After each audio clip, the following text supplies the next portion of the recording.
Okay, so we're going to begin tonight. Welcome everyone to the special council meeting for Monday, March the 4th. This meeting has been scheduled to work on our budget deliberations, and as we begin, I just wish to acknowledge that we are meeting on the territories of the Sauk Nation, and we recognize both their long-standing history and connection to the lands and sea, as well as their government. So for council and everyone in the audience tonight, just a reminder that this is a special meeting. We also have one scheduled for tomorrow. However, if we do work through tonight's agenda, we will not be meeting tomorrow. So get through tonight, no meeting tomorrow. Maybe if I say it 3 times. Anyway, so we have an agenda before us here, and I am just looking for council to approve the agenda with an addition of a new business item. It's First Nation Municipal Collaboration Program to be added at 6.1. Motion to approve or adopt by Councillor McMath, seconded by Councillor St. Pierre. Any questions? Councillor Bateman? No? Okay, see none. All those in favor? Opposed? And that's carried unanimously. So that will move to item 6.1. The rest will follow. And any public question and comment on tonight's agenda so far? You will have an opportunity to speak after each budgetary item has been presented. Okay, we're moving on. Look at that. 5.1, we're right into our 5-year financial plan, into the department presentations on community safety. So welcome Fire Chief and our volunteer and career staff complement. Uh-oh, there they go. There goes our public. Okay. A pause here as we're getting a call coming in right now.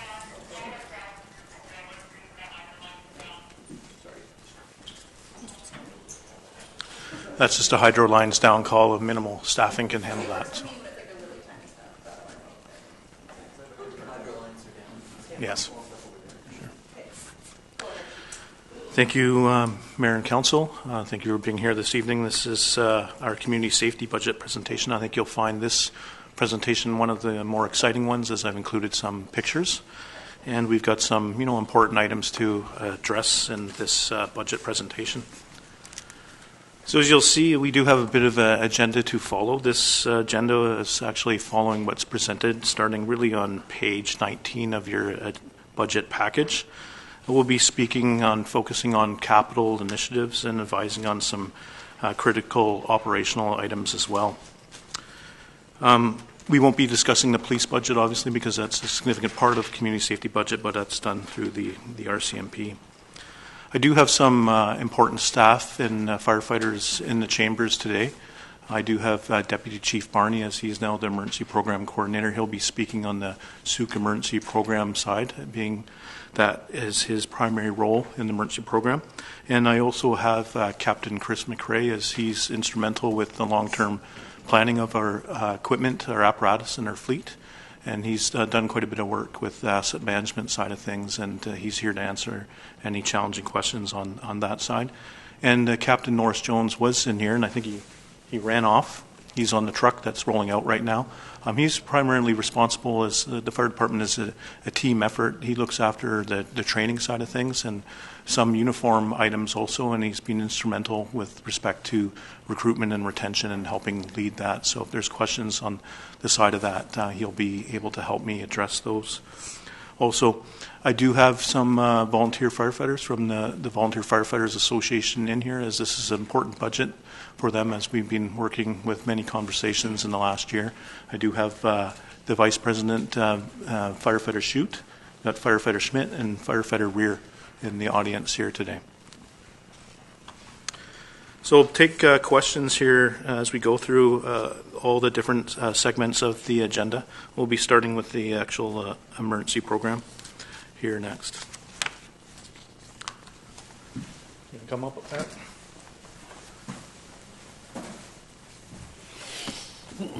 Worship. Yep. So as taken over the duties as now as the emergency program coordinator, of course, it's my responsibility for the program.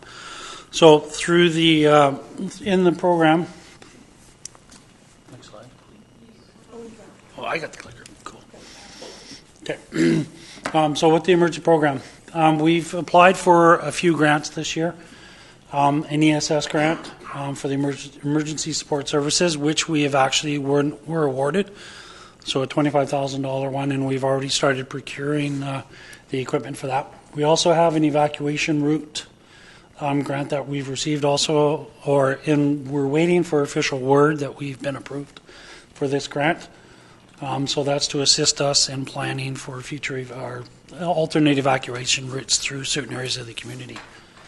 And also we have applied for an emergency operations grant.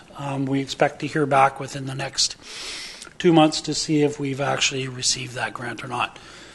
So, and also with that, we received an EOC Essentials grant from the Justice Institute of British Columbia, which allowed us to hold a EOC Operations Essentials course here for district staff. For the actual operating budget, it's pretty much going to stay the same as it was for 2018, moving on to 2019. We're going to have a small increase with that as the 2.7K for the emergency notification system that we have now brought into, along with that the CRD is the main stakeholder for that. One of the other things that we're dealing with also this year is the current ESS director, retired Deputy Chief Rick McLeod, is stepping down as the ESS director at the end of this month. So we'll be looking to replace him with somebody within the organization to be able to do that. And then, of course, the other main thing is, of course, with the change with the emergency program coordinator going to myself. So we're just moving on and continuing to build the program as best we can.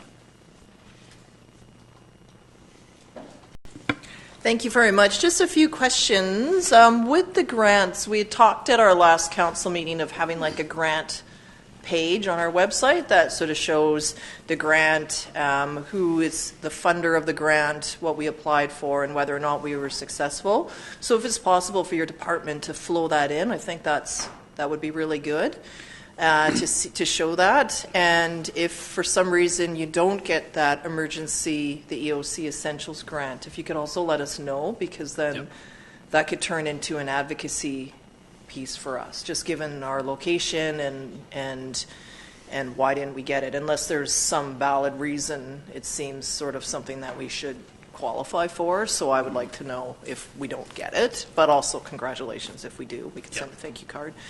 For the 2.6, is that like $2,600? Yes.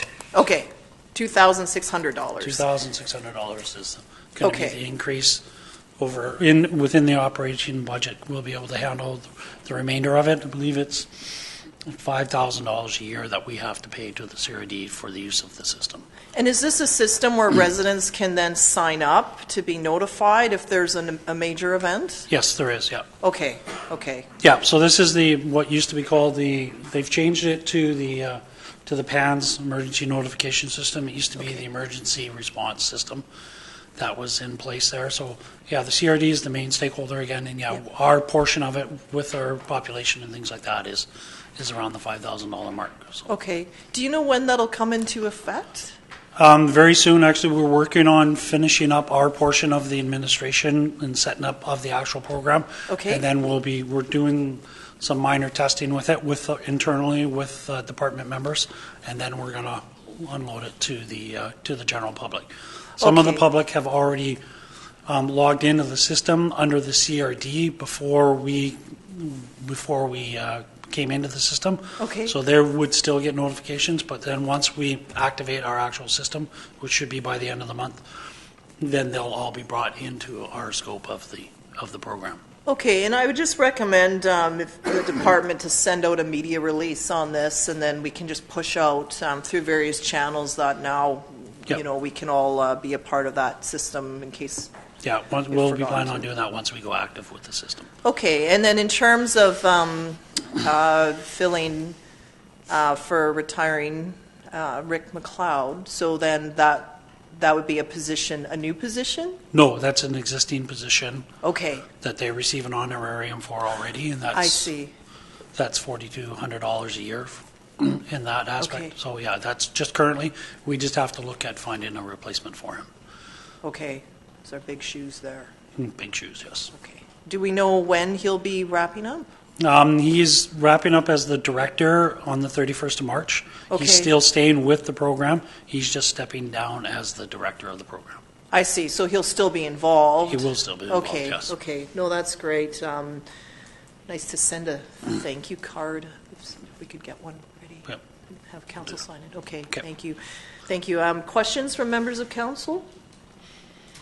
Councillor Bateman? Chief, I'm looking under emergency program, and that 2.6 thousand, is that filed under what, communications? Or? Yes, that'll be in the Okay. communications, yes. Okay, got that. And I note you've got a budget of 26,600, so bravo on those grants, because I think each of those are 25,000 or 20,000. So Yes, they are, You've yes. really augmented well. Thank you. Yep. Yeah. Okay. I'm on page 20 Okay. on these big, beautiful sheets. Okay, we are testing out the sheets, and so if you don't need the sheet, then let staff know. But just because who needs a sheet and who doesn't, we printed all the sheets. But if you don't need the sheets from now on, then let staff know, and they won't. Megan doesn't need sheets. Apparently not. Saw a red card flashing. Heard of this. It's nice. No, for finance, I like the printer for finance. And this is to help us find the applicable line. It's very creative. Okay, sorry about that, Chief. Anything else from members of council? Okay, we're moving on. Okay. Oh, I'm done. It's back to the chief now.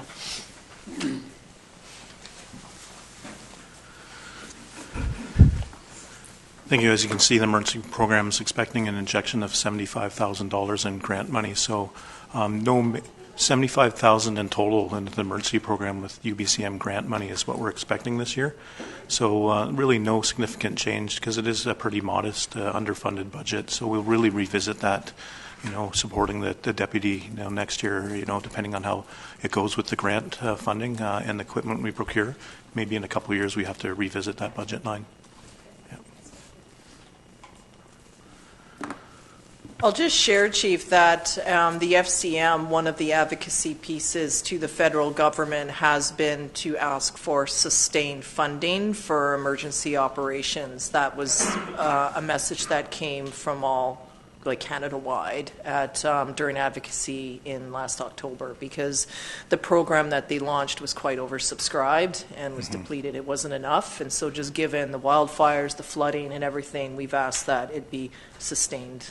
There's one grant that we're still working on this year. That's a 2020 program, and Deputy Barney has already been in the required training sessions with FireSmart BC, and that's the Wildfire Preparedness, Community Preparedness, Vegetation Management Grant. And we're aware of what the District of Highlands has submitted, and we expect to be participating in a joint type of application with the regional district as well to support that. There'll be more to come on that in the coming council meetings. So moving on to the bylaw department.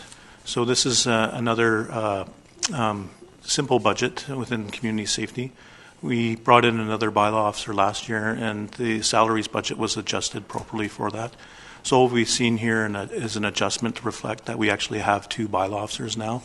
So we've just moved the equipment and professional development budget to reflect two employees at $4,000. So it's just a modest increase to make sure that we're adequately funding that department. As far as capital items there, we're looking at extending the life of an emergency vehicle in 2020, moving one of the units that we have in the fire department right now for a second vehicle for the second bylaw officer. So we'll be able to do a little bit of enforcement when both of them are in office and staffed at the same time. We expect to get another 5 years out of a vehicle that doesn't really serve the proper needs in emergency services anymore. And that vehicle is probably worth about $9,000 as far as asset reallocation.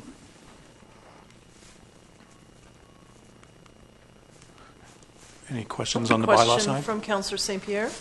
Just a quick one. I'm noticing that on the benefits for 2019, we have 60,783, and then after that it drops. So I'm just curious why the benefits drop.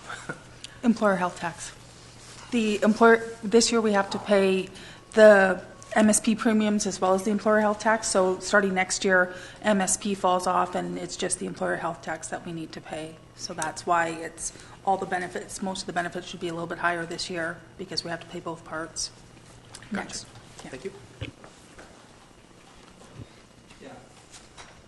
Yeah, I had a question, Chief, and this relates to probably all the salary lines in the budget. I'm just curious.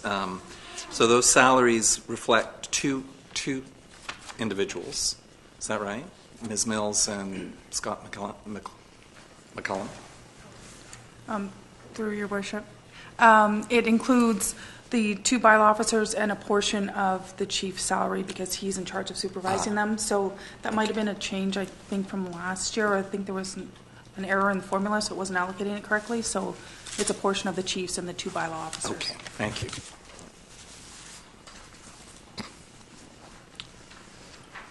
Moving on. The building department budget still lives within community safety. I know Rachel spoke to the staffing items with the building department last week. In the salaries component of this budget, we do have an existing posting out right now for another chief building official. This is kind of a continuation of our attempts to bring in another staff member last year. And of course, a file permit plan checker type of position as in the actual salary part. On the operating side of it, I did some work to support the finance department on, and we're looking at moving another vehicle from the actual fire department. This is one of our pickup trucks that is sort of struggling in the emergency service use right now. This is Battalion 1, it's Unit 209. It's a 2011 GMC truck that is maybe worth a depreciated value of $15,000. We can see that although it's struggling in emergency service, we can get another 5 years of expected life for a second vehicle in the actual building department. Seems to be more of a need in the building department with operational needs to get inspectors out there in different directions during the day, and this would help support that. The other thing in the building department is, a small injection to deal with professional development to help support the requirements by February 28th, 2021. Building officials need to pass the requisite exams for the class and scope of which they practice, and that's why you see that item. Any questions on the building side? No, and from my discussions with staff, there's been a lot of internal conversations on processes and how to streamline things, and that's gone through a few sort of test runs. And then at some point, there's still the intent to have like a session with local builders and such? That's correct, Your Worship. We'll be finalizing the process next week, or this week rather, holding a meeting internally to hammer out the various smaller details that are still to be finalized, after which we will schedule a lunch and learn event or some such session with local builders and developers to let them know what they can expect from us and what we require from them in order to expedite their applications. Okay, so what I would like to see when you do that and like, okay, here's what we're doing, and if there's any adjustments, is for council to set some sort of policy just to sort of cement that in place once you've sort of done your internal checks and then engaged and made finals, okay, this is all working now, and then so that we can just set some policy there that this is now our expectation as a council, and we want everyone seems to be buying into it, and let's go on and move on. No, that's a good idea, Your Worship. Thank you. Okay, so any recommendations there, I think, would be very appreciative. Okay, good. Councillor McMath?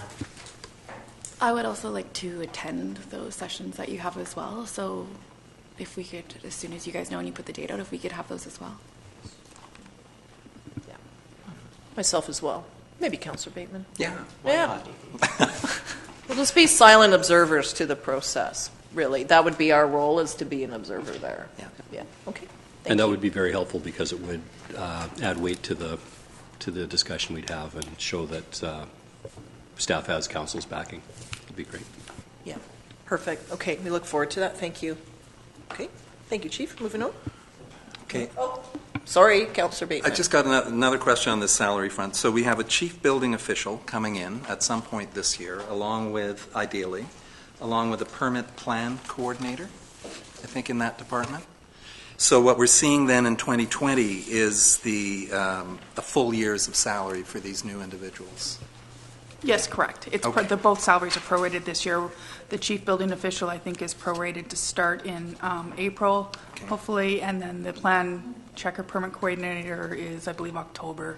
It's been prorated to just All right. timing.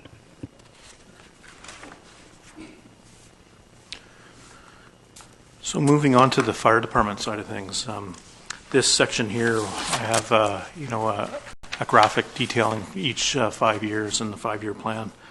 I think what you'll see as far as highlighting the overview of this presentation is that we have some impacts on large capital, and we're seeing that inflation as we're doing some planning in the long term with our fleet. We've been making some strategic moves to support some of the other functions and extend the service life of some of our other units. We've also been in conversation and showcasing a budgeted, phased-in approach to support a proper paid-on-call system, and also showcasing the support from the Volunteer Firefighters Association. We're bringing forth a new line item to deal with the health and wellness and recruitment and retention of membership, and of course address spousal support and other types of fitness requirements. And also we'll be discussing, and we'll be seeing in this budget, the successes of past decisions where our SCBA, our self-contained breathing apparatus equipment project and plan, has been successful, and we're starting to see a reduction in the actual budgets here and some cost savings as well. So moving on to 2019, this is probably our most complicated year in the actual 5 years. There's quite a bit of stuff to discuss here. I'm going to start with the actual capital items. The first item we have here is to use some of our capital fire reserves to reallocate Battalion 1, that's our 209 unit.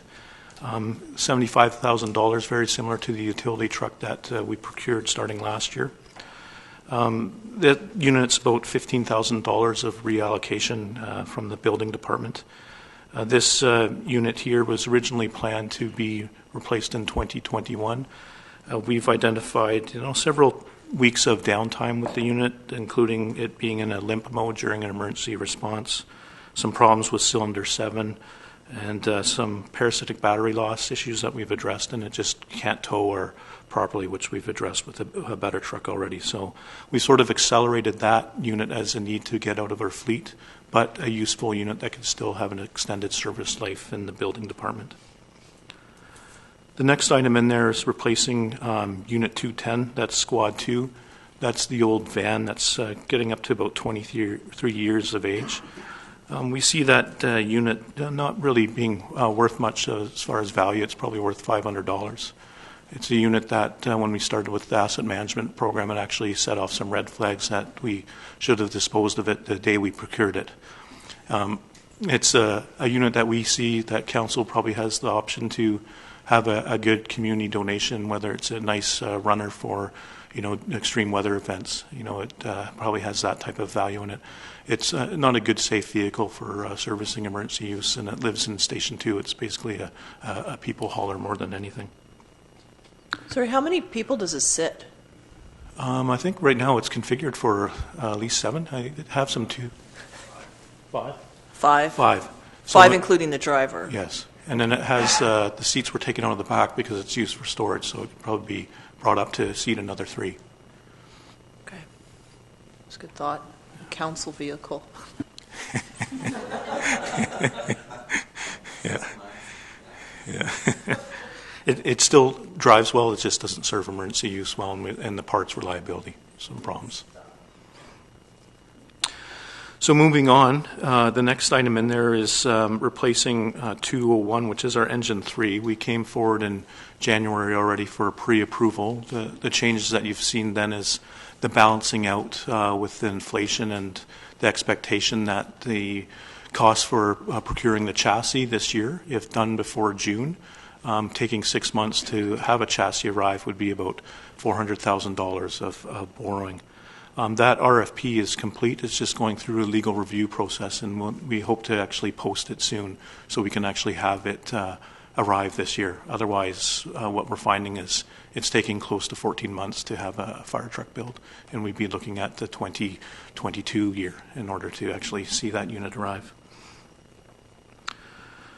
The next item as far as capital is, there used to be a capital item of $60,000 to look at the improvements of the hose tower. This was a improvement to deal with improved training to facilitate proper training needs with our aerial training and firefighter development.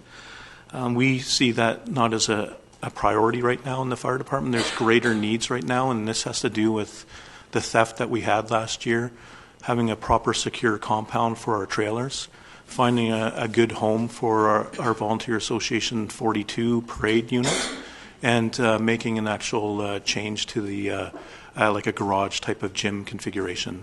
That's going to be a priority as opposed to doing any further modifications to this hose tower, especially when we're in the position of looking at a building assessment review and having to do some sprinkler system modifications. Just not a wise move to move forward on that project. We put that on hold to a post-building review. On the operating side, a couple of things that I don't have on the graphic here that you should be aware of is that we're expecting another $20,000 grant coming in from the Rick Hansen Foundation for mobility access, and I think we're going to be advised of that being awarded here soon. And we also are looking at revisiting the Silver Spray contract agreement as it needs to be revisited. It did expire at the end of the year, but we do see some savings on that item as well. Some of the other things we've been looking at here is a small item of about $8,000 in fire hall security. That's to help with some video surveillance on Station 1, as well as some immediate work on the key fob security system also. On this year, we've already made the move of Assistant Chief Barney becoming Deputy Chief Barney. That was already planned and budgeted in. Of course, as far as the collective bargaining agreement, that invokes the need to have another firefighter come in place, and through good conversations with the local, that's happening for a June 1st timing, and that posting is up internally right now, and we'll be going through those motions in the next month. Pending an organizational review, this budget is actually showing a reduction in the relief worker budget line item. This is to do with a cost-neutral analysis to see that if we could put another firefighter in place in November, so we could bring forward the actual need to have vacation taken instead of being paid out at the end of the year.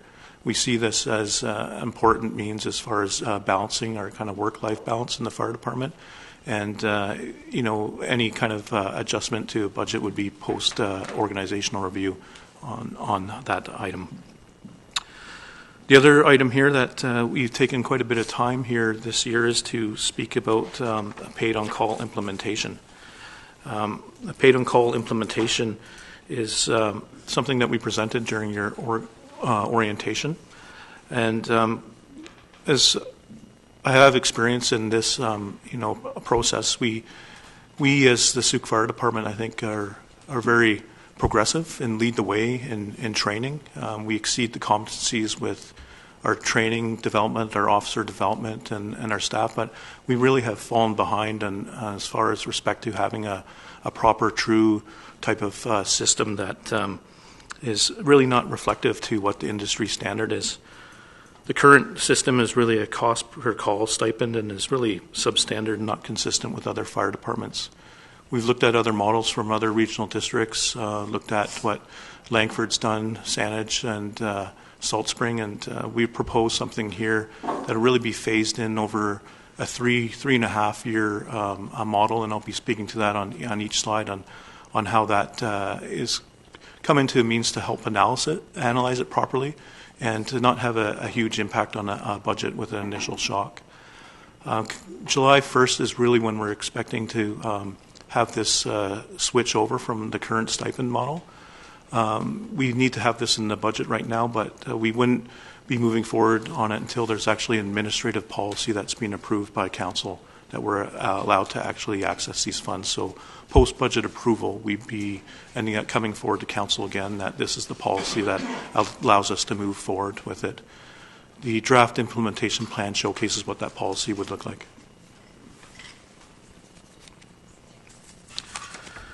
One of the other items I forgot to speak about in the capital is the actual critical equipment. You'll see over the next 5 years, the critical equipment budget ranges anywhere from about $45,000 to about $60,000. These are just critical items that are needed for operations. These things include like the replacement of fire hose, automatic external heart defibrillators, portable scene lights, series of nozzles, hydraulic combi tool, a pumpkin bladder for a brush truck, and a wick pump to replace one of the stolen ones from last year. And that really adds up to about $49K in that item there.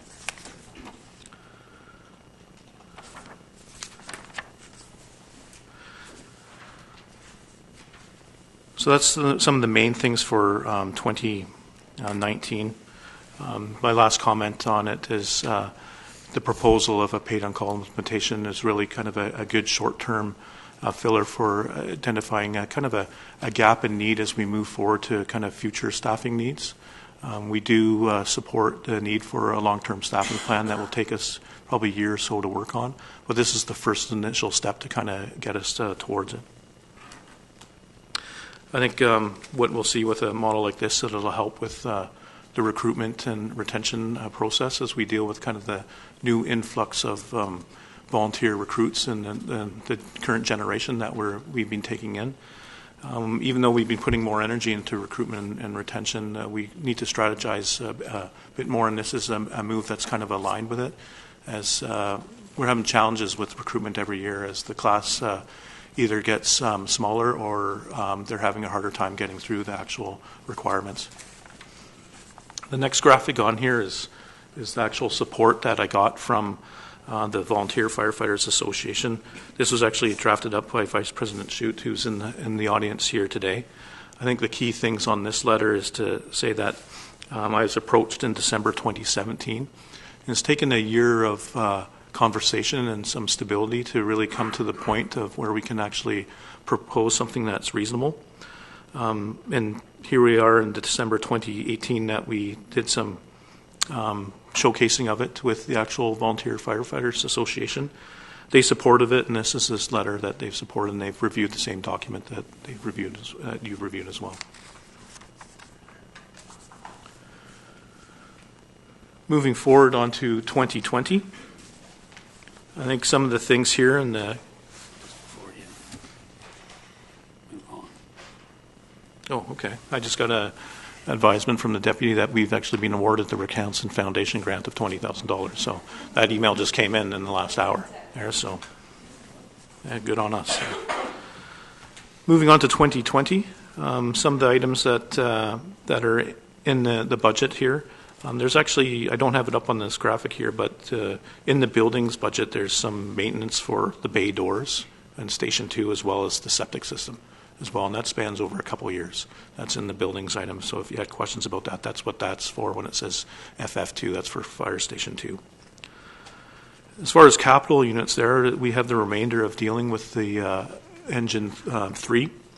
That would be expecting it to actually be delivered and arrive next year. That would be borrowing also. We have $60,000 to deal with 211, which is Car 1. And we've actually reduced that from $70,000 just because we're expecting to change the class of that vehicle to something more reasonable since we have a heavy-duty truck now and it wouldn't be expected to be towing. That unit would be going to the Bylaw department. Probably its value is about $9,000. It's a 2009 GMC pickup truck, half-ton pickup truck. With respect to critical equipment, we have more fire hose, some automatic external defibrillators, and the biggest item there is Jaws of Life for Engine 1 at Station 1, just updating that unit. On the operating side, we see the duty crew budget beginning to be adjusted, and this is really to accommodate the gap that we have right now for volunteers supporting our duty crew program. Right now, they respond to members that are on a shift from 10 o'clock to 5 in the morning. It's really adding 5 additional hours to be aligned with the duty officer. The reason we'd be doing that next year is to help support the paid-on-call model, so we can control that we don't have too many members responding in that time frame in a paid-on-call model. And it would be aligned with the duty officer to help us support a better response model as well, where we can have a dedicated driver and dedicated senior member around that's the first people to respond to the station. We're also looking at the standardization of the relief worker budget that's being reduced by $64,000. The last 5-year plan had it at about $81,000. This would maintain a volunteer relief worker shift of about 4 shifts a month to support vacation time, professional development, and sickness support. That item would only really be affected that amount, anticipating an organizational review and 2 additional members. The paid-on-call implementation would be moving from Phase 1 to Phase 2, where it's budgeted at about $99K for still non-first responder calls, but adding in the addition of supporting the members' time on a Thursday practice.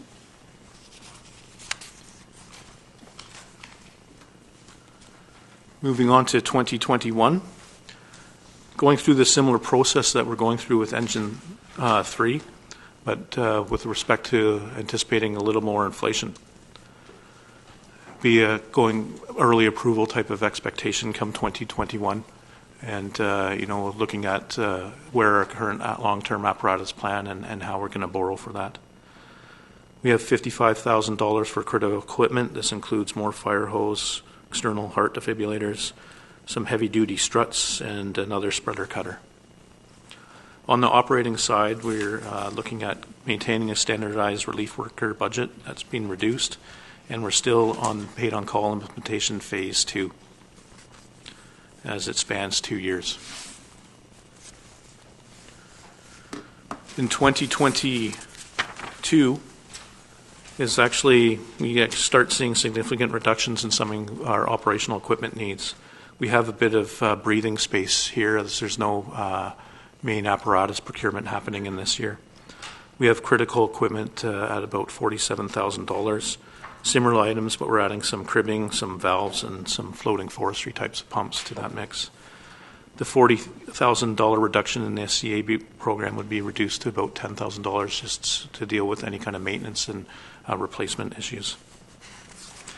The operating side would be maintain the standardized relief worker budget at the same amount, about $18,000, and now we move into paid-on-call implementation Phase 3, which starts adding the time for volunteers being on weekend training practices. 2023, the picture here kind of shows one of our healthier units actually, but this was just a recent thing where our brush truck needed to get towed there. So I think the irony of this picture is we are kind of proud of it during the snowstorm event as it helped tow a BC Transit bus out with its winch, and here it is a week later getting towed itself. So we like this truck. It runs a lot of calls. It does a lot of our mileage, but it, a little bit of maintenance. We expect it to make it to 2023. We have another 40, close to equipment replacement budget of $48K. Fire hose, external defibrillators, portable scene lights, heavy-duty rescue tools, replacement nozzles, and positive pressure ventilation fans. On the operating side, we don't see too much change here, but besides the $40,000 reduction in the actual SCBA program maintained at $10,000. So to kind of summarize things, this in the 5-year plan, our long-term apparatus plan is doing its best to kind of spread the replacement of units. I know Captain McRae's put a lot of effort into try and make sure it makes sense as we go 10, 20 years down the road. It's unfortunate that many of the units need replacement in kind of a short-term span, and we're kind of in a compressed state right now where we're looking at borrowing, and that kind of costs can impact our budget. I think when you see our budget here, some of the increases are just in debt servicing more than anything. I think our options as we look beyond the 2019 budget start planning Are there options beyond borrowing, looking at the proper types of reserves for capital liability expenses and reduce the future borrowing costs. Also want to reduce replacing in consecutive years, and I think we're making some headways on that. I think what we found in the last 3 years that the cost of apparatus is not going in a favorable direction. The longer we wait, the greater the increases are trending. Right now, it may just be due to the current U.S. administration and the weakness of the Canadian dollar and uncertainties with tariffs and our political environment on both sides of the border. I think we are, making progress on the staffing side, and when I really think of it, fire departments can look very expensive on paper, but it's important to remember that we're really kind of a risk-based sort of service that is not a production-based type of service. We're continuing to plan and look forward to proper types of staffing, and the paid-on-call implementation model is a reasonable approach, as well as our cost-neutral analysis to bring in a second member in November, pending the organizational review. I think we're a department that's in a good state right now. We have good morale with our membership, and we're a good example of a good functioning combination department. Our labor relations are in a good, reasonable approach, and in fact, Captain Norris Jones and myself are on a leadership summit in Victoria with both the Fire Chiefs Association and the BC Professional Firefighters on Wednesday and Thursday this week, and I think that's a good strive for good, improved reasonableness as far as municipal governments go. The industry is improving, and I think we're a little bit late to the game with the paid-on-call model, but I think we've brought forward something that is reasonable, and I'm willing to take any questions right now that you may have in this 5-year plan. So. Okay, thank you very much, Chief. Can you just remind me of our complement? How many career firefighters do we have? Yeah, so right now, as far as current career staff, there's the 2 firefighters that we hired a couple of years ago. That's Ben and Grayson. Then we have 2 captains, Captain McRae and Captain Norris Jones. And then we have Deputy Chief Barney and myself right now. So we're looking at 6. We're supposed to have 5 in the scope of the contract, and that's the one that would be coming in June. And of course, the cost-neutral analysis is looking at, a second one in November, showing that we can do it with minimal budget impact by reducing the relief worker budget and not paying out the actual vacation time and controlling our overtime as well. And those are the things that we've done preliminary analysis on right now that we've shown it in this budget, and it's really, starting to be reflected in the budget. No, I think that's great. It's just the amount of overtime that your department has had to work year-round it's not sustainable. It's not healthy, and so I'm glad that that we're seeing the additional added early, like before the wildfire season. Yes. Because then, depending on how things go, we may lose some of our volunteers to the interior. Respond to the call as needed, and then of course we have people here, so anyone with vacation plans might lose them for those reasons. And also just appreciate your work on the duty crew remuneration, and glad to see the buy-in from the volunteers as well. And I acknowledge that you've gone out and done work to see what other departments have done, which I think is great, but I also would like to see sort of a made-in-Souk solution, because we're unique. We have a wildfire interface that we're dealing with every year. We're still separated from Highway 14. We have a large number of people that commute to other places. So it's great to get good examples from other places, but at the end of the day, we need a solution that really resonates here on the ground and what the volunteers are prepared to buy into. And I think that's really important. So I like how you said that, you sort of review it at the end of the year, and I think it's important if there is any policy. I appreciate that you're going to work on it, bring forward policy to council, but all of us would be open as you implement it. Just, okay, do we need to look at revising something so that it fits once it's played itself out? That's my thoughts. Councillor St. Pierre? Through your worship, I was just curious about the wildfire season and the the use of Brush One and the volunteers and how the cost recovery works. My understanding is the province pays for the use of the equipment and pays the wages, but I'm not really clear on it, and I'm just wondering if you could just give me a little more information.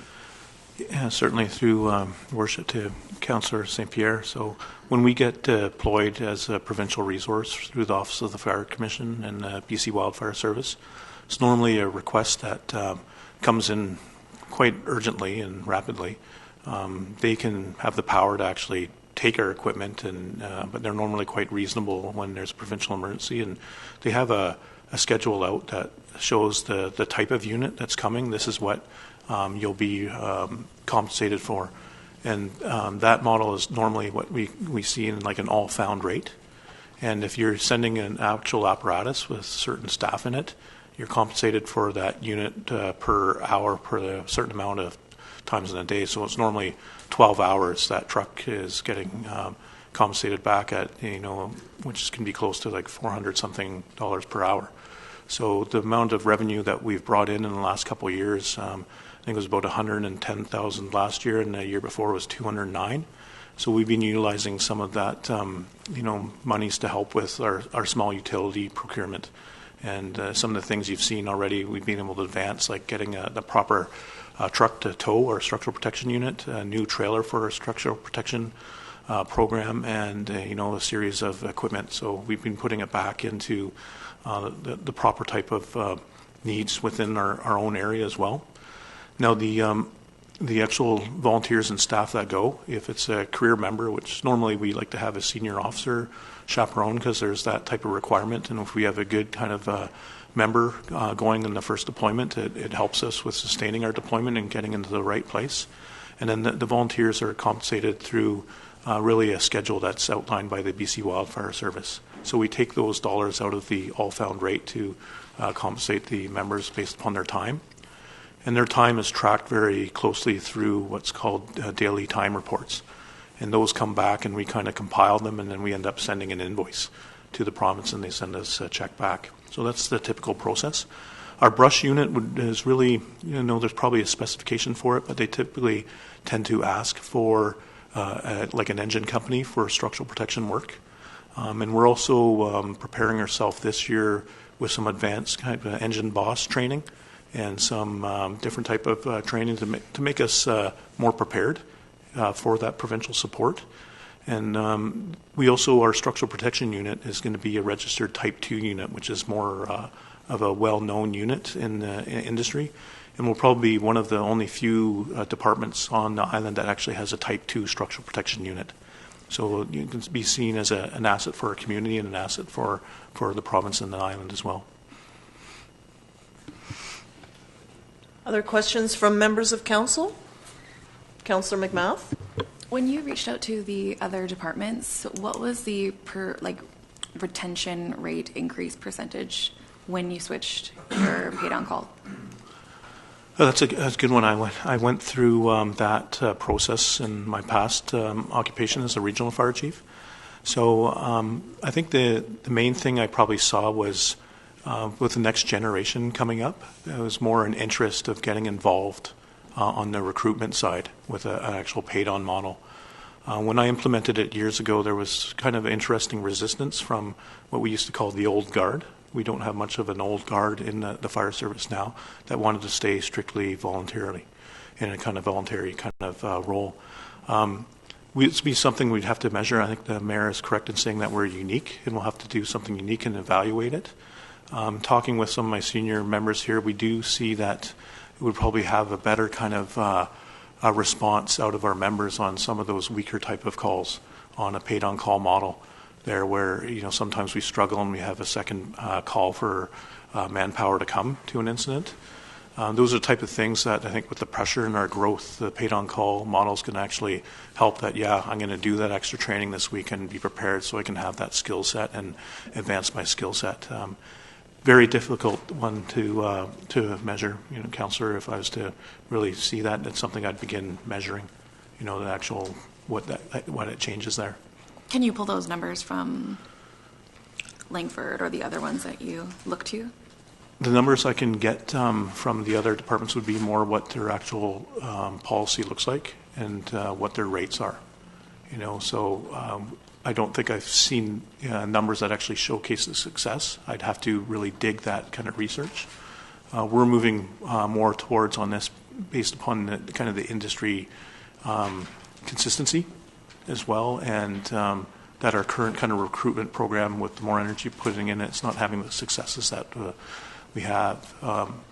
It's something that we can come back with as we come forward with administrative policy, try and provide kind of some options and some ideas of how successful it was in some other areas with that type of measurement. Councillor Parkinson? Through your worship to the chief. So for paid on call, we talked about that last term, about having it here. And where does that fall under the schedule here? For so finance? It's in on the actual page 20, and you'll see those changes in the volunteer firefighters. So they actually have a line item there right now that's called volunteer performance incentive, and I put brackets beside it, paid on call. So that volunteer performance incentive was close to about 38,000 in the past, moving up to 40, then 45. Mm-hmm. And it's really a stipend model, which means the firefighters at the end of the year get a single type of check provided to them based upon their attendance and training requirements, mm-hmm. and that can range anywhere from about $3.65 a call to maybe $11 and some odd cents this year, depending on how they participate. A paid-on-call system really is a payment by hour, and it's a model that we have that needs to be consistent, being in a unionized combination department. Right. So those rates are reasonable and fair, and it's in that kind of draft kind of implementation plan policy that I've provided. The things that we want to phase it in is so we can monitor it properly and not have a large kind of injection into the budget. I think the fact that we're seeing some savings and other things like our SCBA program, it's sort of offsetting that increase that we're seeing with the phases. It seems to be aligned coincidentally more than anything that we've done well with procuring the self-contained breathing apparatus. Through your worship. And so that means with the paid on call that the overtime would go down considerably or not?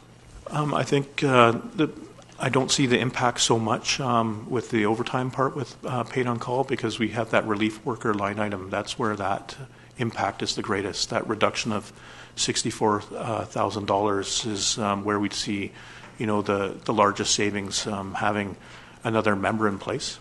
A paid on call model through proper approval could allow us to do some, different types of pre-approved training functions that we may have not been able to remunerate properly in the past, whether it was bringing a firefighter in for a certain amount of hours to help drive a unit in for repair work and keeping our career staff in the actual district, right?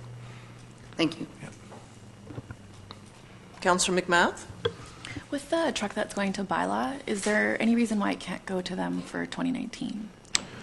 I think one of the main reasons is that we'd have to budget in another unit. That's the unit that I actually drive right now. Gotcha. There, so I'd be without a unit, which is something that could be looked at. But if we needed to adjust it, or in the meantime, as we're bringing in staff in the building department, perhaps that one would be available and ready, and it could be sort of a community safety floater until there's more staff in the building department. It just seems kind of awkward because there's 2 Bylaw staff now, which is great, but Yeah. then one is instantly restricted if the other one is out, so there's limitations with that. So Yeah. I don't know if there's some sort of vehicle juggling.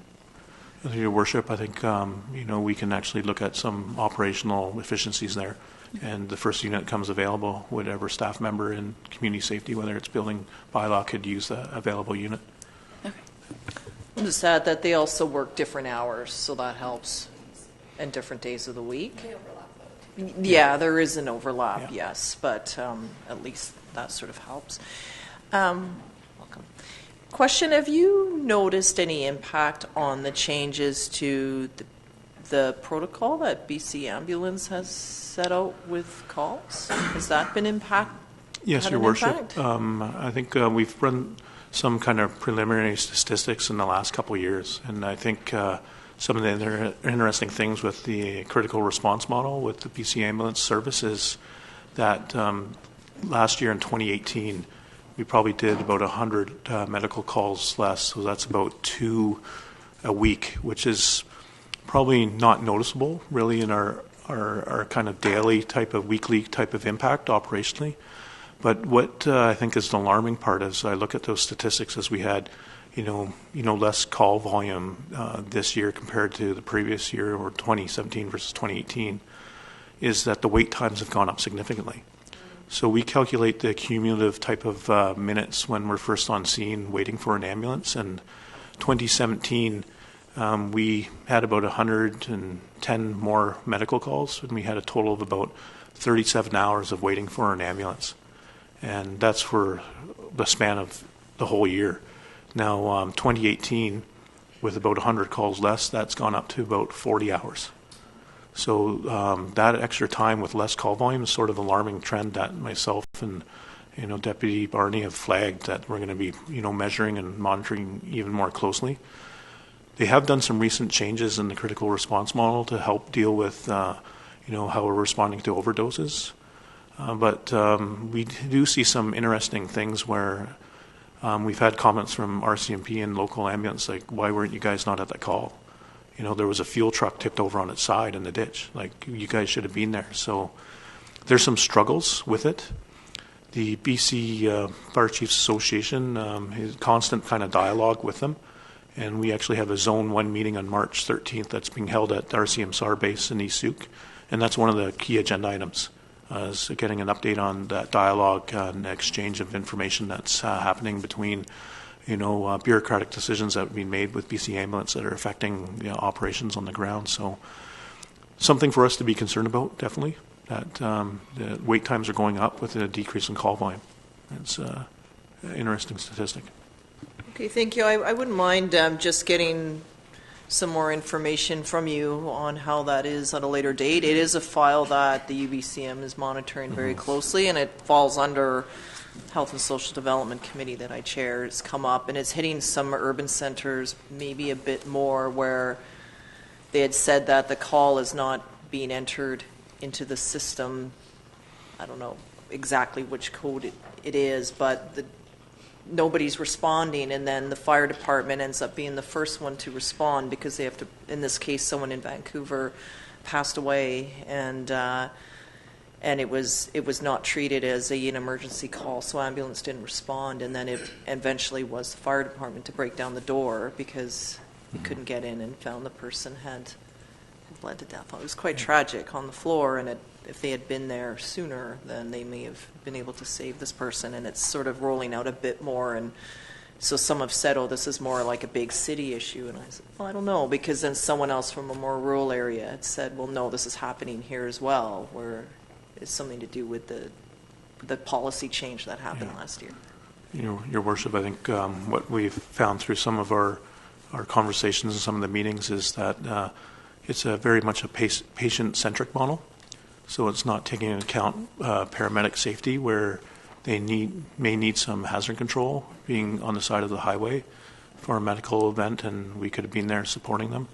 And then there's other issues where there's this 10-minute threshold where we could have an incident cross the road from the fire station. Yet we could be there in a couple minutes, but they're still coming because it's within their 10-minute threshold. So there's a few things that need to be clarified still, for sure. Okay, so there's more work on that, and there is sort of planning to have just an overview of this change at UBCM this year so that every community can see, okay, this is what's happening and this is how, and to start getting that feedback from the delegates, because there's resolutions on it where it's not working, and that's why it's being monitored right now. Okay, thank you. Councillor Parkinson? Through your worship, how many ambulances do we have in Souk now?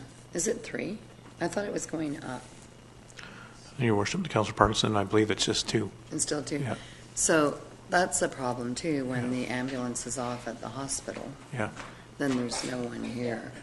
So we kind of really do need you guys there. Yes, and Your Worship, I think we found during the actual snow event that we had when we had the Emergency Operations Center open that there were even some further kind of considerable delays, and we had excellent cooperation with the local paramedics here, where we strategized on things where we were triaging, wires down, hydro poles on fire, and a whole host of incidents. And they had a queue of, patients that needed to get through the road closure. And they strategized nicely on how to do that, but it was a good team effort. That it shows kind of the risks that we have out here and the need we have for that service still. It's I go on maybe a couple calls a month, and I see the pleasure of our residents that we're actually there, to help them in time of need, and the expectation that we're there to help them too is there also. So still a good service that we're providing. Absolutely it is. Okay, Councillor Bateman? I think one of those ambulances parks at the start of the Sukahala because it has such a wide range. So if there are 2 accidents at any given time, pretty critical that your team is on the case. I noted in the paid on-call remuneration issue. Now, I think despite are you at a full complement of volunteers at the moment, or where do things stand? No, through your worship, the councillor, is the actual amount of volunteers. Our current complement of our full membership is about 41. That includes everyone. That includes our actual fire incident support team, our suppression certified volunteer firefighters, and our career staff, and Julie. Can't forget about Julie. She's part of the team as well. I really think that we need to be closer to 50 to 55 there, and as that grows, it puts more pressure on the training requirements too. So part of the things that we can address with a proper staffing complement is helping that recruitment and retention and that growth happen, and not just put so much pressure on our training staff as well. Okay, my other question related to salaries again. So in 2020, are we seeing in that figure there the 2 new career firefighters would be factored in? Yes, through your worship. Yes, you're talking about on page 21? Page 21, yeah. Yes. At the very Yes, so that would include the prorated firefighter from this year, as well as an addition of 1 starting in great. 2020. Thank you. Your worship, to Councillor Bateman, to add to that is part of the cost neutral processes. We're not really asking for much dollars there. It's more a reallocation and movement from the actual firefighter relief budget towards salaries. So that's kind of being just adjusted, changed over. Okay, thank you. Councillor St. Pierre? Through your worship, to the chief, I was just curious about the first responder and what's happening in terms of any sort of dialogue that might be happening with the province. I mean, given that what seems to be happening here is that wait times are going up on ambulances, their services are seeming to rely on your services. Is there any sort of cost recovery potentially available, given that we're picking up the ball at a municipal level for something that should be paid for provincially? Your worship, to Councillor St. Pierre, I haven't heard any discussion really about cost recovery. It's all being about the operational need and serving our residents properly.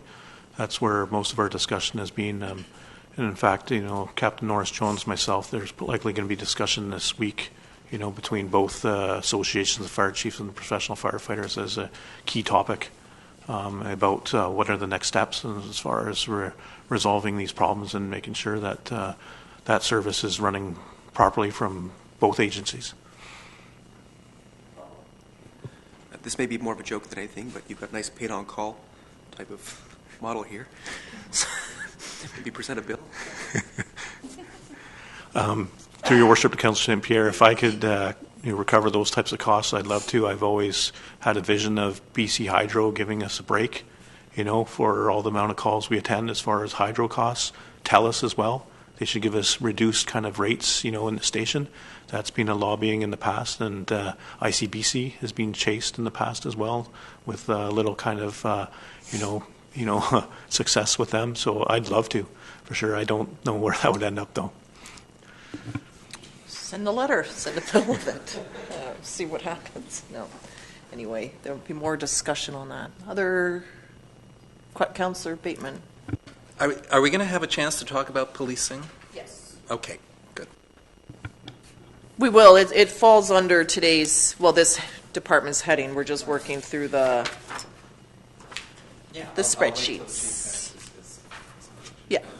Other comments for the chief? open up to any members of the public that would like to speak on the fire department budget. There's somebody, 2 people, and media here. It's okay? Okay. All right. Well, thank you very much, Chief, and for taking, there's so many moving parts to all of this. One thought, though, is, and maybe you've already factored this in, is where you see like the reduction because of those, the SCBAs and all that. Like, is there any plan that should then go, like, rather than reducing a budget, you would take that 40,000 and put it into reserve for capital replacements? To the worship, the reduction in that budget is really just a prudent thing to do, and we don't need those dollars anymore. We likely, at some point, it's a 10-year cycle with self-contained breathing apparatus, so keeping that line item alive is important with a minimal amount for maintenance, Okay. and then bringing it back up as needed. But it's just, we wouldn't keep it inflated just for the sake of keeping it elevated. There's a time where we can reduce line items appropriately, and this is a time where we all agree that it makes sense, and it's just coincidental that it sort of aligns nicely with the phased-in approach of paid on call. So that's why we don't see such a huge impact as we phase in nicely. It's just at the bottom line, the end figure is relatively balanced. Okay. All right. Anything else from anyone? Okay. Thank you very much, Chief, and to your whole department for all the work that you do in our community. It's, it never seems to let up, but hopefully you'll have some days, just to take a moment to celebrate, Rick McLeod retiring, or just to take a break to do a bit of teamwork or whatever. But it always seems that one season just leads to a busy next season, so I don't really know when you actually get a chance to take a break, but nice if you had something in there somewhere. Thank you.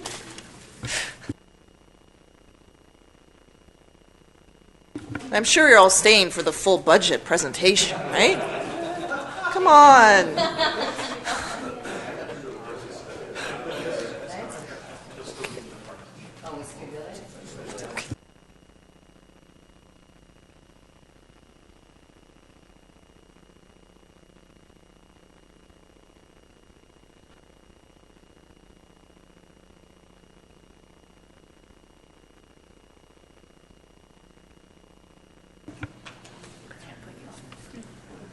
Okay, next section in this.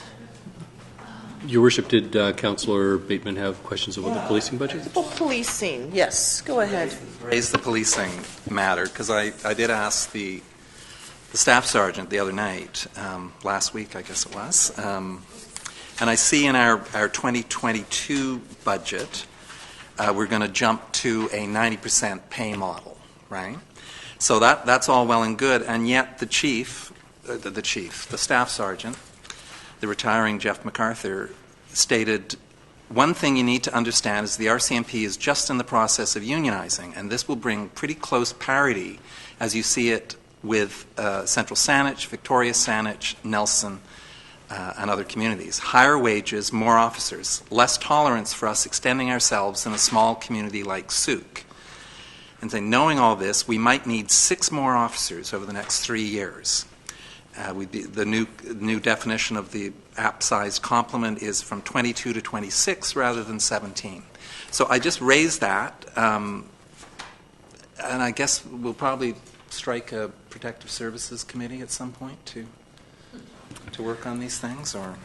Well, we've tried to strike one in the past. So once we sort of shake out our strategic planning, because the RCMP is, as you summarize, the staff sergeant said, is going through a process of unionizing. I don't know what that looks like. We're also hearing from the community more sort of preventative traffic safety type of work, but then the call demand that they have is sort of they're responding to calls, which doesn't leave a lot of time to do things like traffic safety. So then it's the case on how do we start adding to those and adding and increasing to the complement. And I think he said that from the start that we would approve that, it would be a 12 months or so by the time that person actually starts in Souk. But knowing that this is all happening, it just seems prudent that we start allocating some resources? And do we look to add to the complement? I mean, even if we wanted to start that, it would be the case of probably adding to the 2020 budget, because that would when we, I think, would start paying is when they're actually landed. So, but there would have to be a resolution from council, a letter would go out. It goes through sort of an internal sort of our CMP process, and then there are only so many people graduating from depot every 6 months or so. And then, of course, where do they go and which departments do they go to? So there is quite a process, but, you know, it's just being hit with finding funds for 3 or 6 people, even 3 people every year is a dramatic increase. So how do we plan for that? Through your worship. So I was just going to mention, we do have a reserve for future policing cost fund established here. That's $85,000 a year is getting contributed. So the current balance is, as of 2019, will be $343,000, but clearly that's going to get eaten up really fast if they talk about hiring 6 officers. 31, just in the last line. So I can definitely, as we talk about policing further on throughout the year, we can get some more details on this fund and if maybe we need to increase the contributions to it or something like that. Okay, so right now we do have plans to put $85,000 in this year into that particular reserve to help with the, I guess, 2 parts: the transition to the 90% funding, and then also, could that also then be accessed to increase the complement, I suppose? Yeah, I would have to look at the details of the fund and the bylaw that created it and what we're allowed to do with it, but we can definitely confirm that. I think it would be good to get a report, and whether that goes to a committee or to council, just, okay, like, you know, next census, you know, this 90%, what do we know about what's happening in terms of expectations and how many people in that fund and all of that sort of stuff, so that we can plan. And if we do need to start increasing that reserve, that we look to do it next year at a minimum, I would say. Councillor Parkinson? Through your worship, there was mention of the overtime for the policing as well, that it was going to be quite substantial. It was in one of the reports we got from the staff sergeant. That would be once they unionize, or just in general? It for the response to the calls. Yeah. Okay. So that would be good information, just to have, like, what are we, like, we've seen what we've paid in overtime, not having enough career firefighters, and then having actual increase in the complement brings that down, and then it adds to, I guess we add to salaries, but it's still lower than paying, because it's normal salary as opposed to double or triple time pay, right? It would be curious with policing, if we added to the complement, would we save on overtime? I don't know. It seems like we would, but I don't know that at all. Councillor McMahon? Because wasn't he saying they're looking for at least 3 more positions, and then in 2020, that's when the next census will be done. So then it will be, by that time, they think they'll be unionized, plus there'll be the increase. So it's almost 3 parts, and all of them are going up. And then the only thing that might go down a little is the overtime with those additional positions. But even then, based off the projections of the community, he thinks that might not quite be true.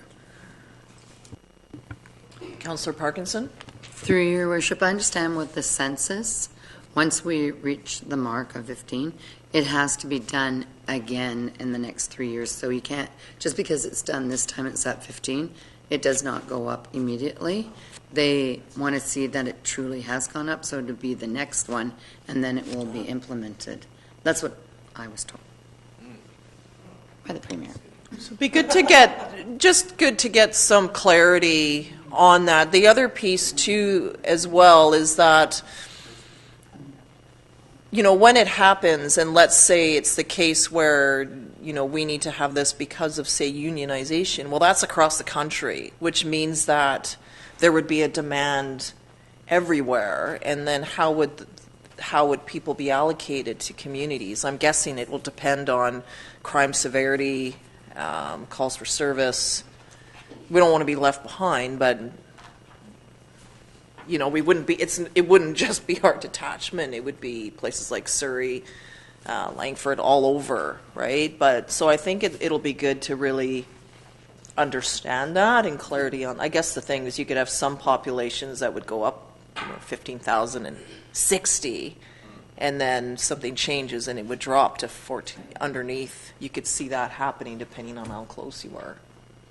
So it'd be good to get that understanding and to plan. I'm glad, though, that we are seeing some money go into that particular reserve this year, so we're prepared for it. So thank you for that. But I think it's just understanding all these factors and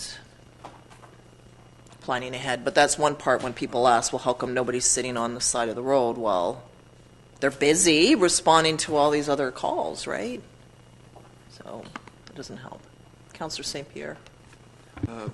Chief Mount was mentioning the need for a reserve for capital expenses on fire trucks and such. And I don't know if I'm reading the right area, but fire protection reserve basically seems to be static around $80,000, which doesn't seem to be quite up to buying a fire truck.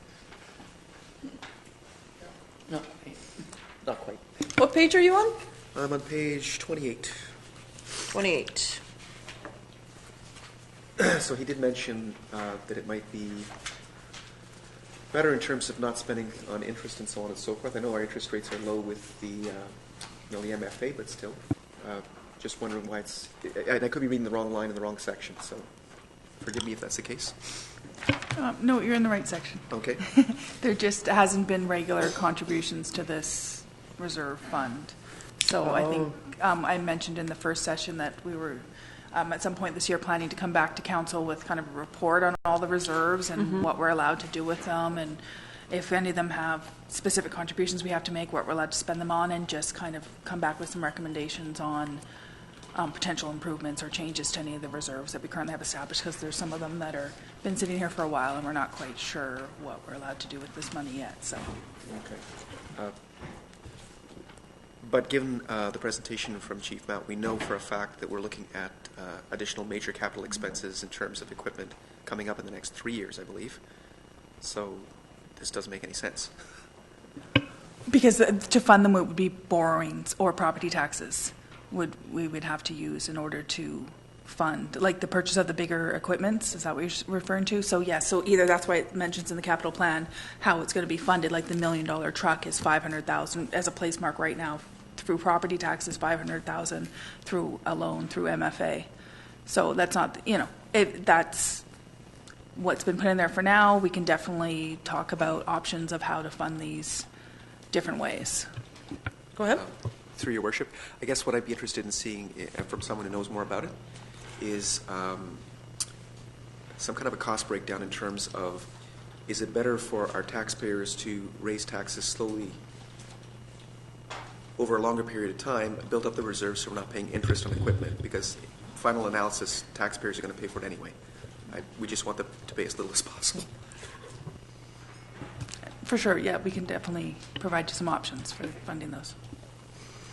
And, Your Worship, I think it's important to note that regular contributions to reserves tend to smooth out the tax hit over time. And when you need a new truck, you need a new truck, and your reserve, unless you're contributing a huge amount of money to it every year, is never going to be high enough to buy a $1.1 million fire truck. But it's certainly there to ease out the reserves as well as any other reserve fund. So it would be profitable, I think, for us to bring you an overarching reserve fund report noting suggested or recommended contributions to various reserves that we have, and perhaps folding some into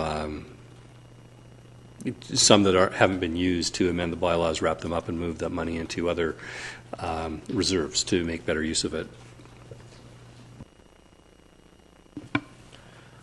Councillor Bateman.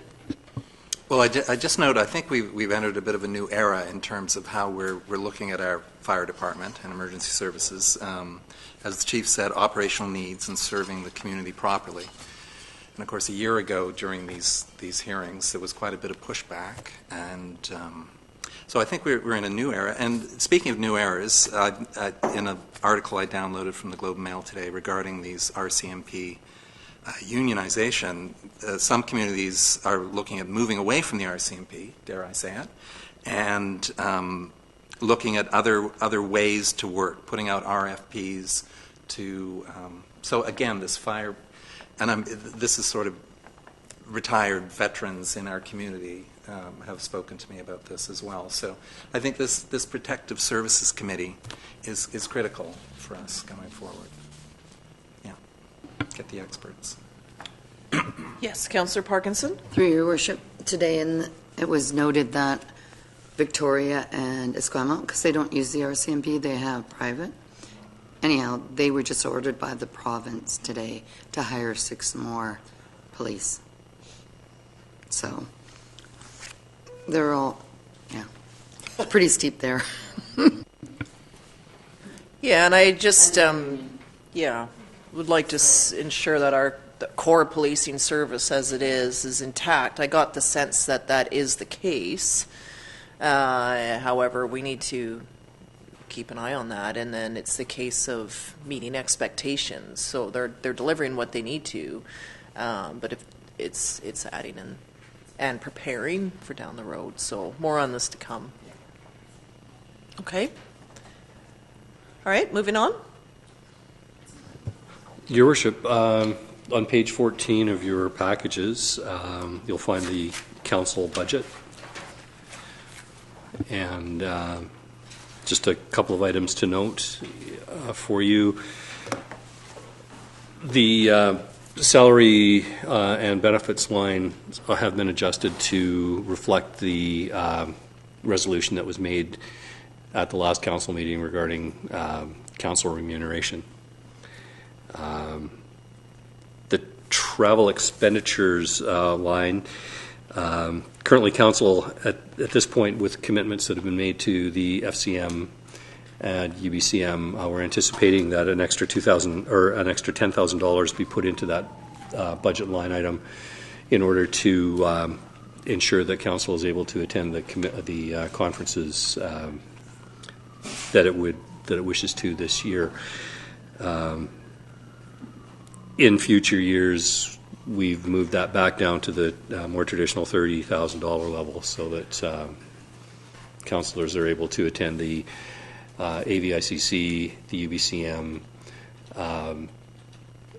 some educational opportunities that have come along, and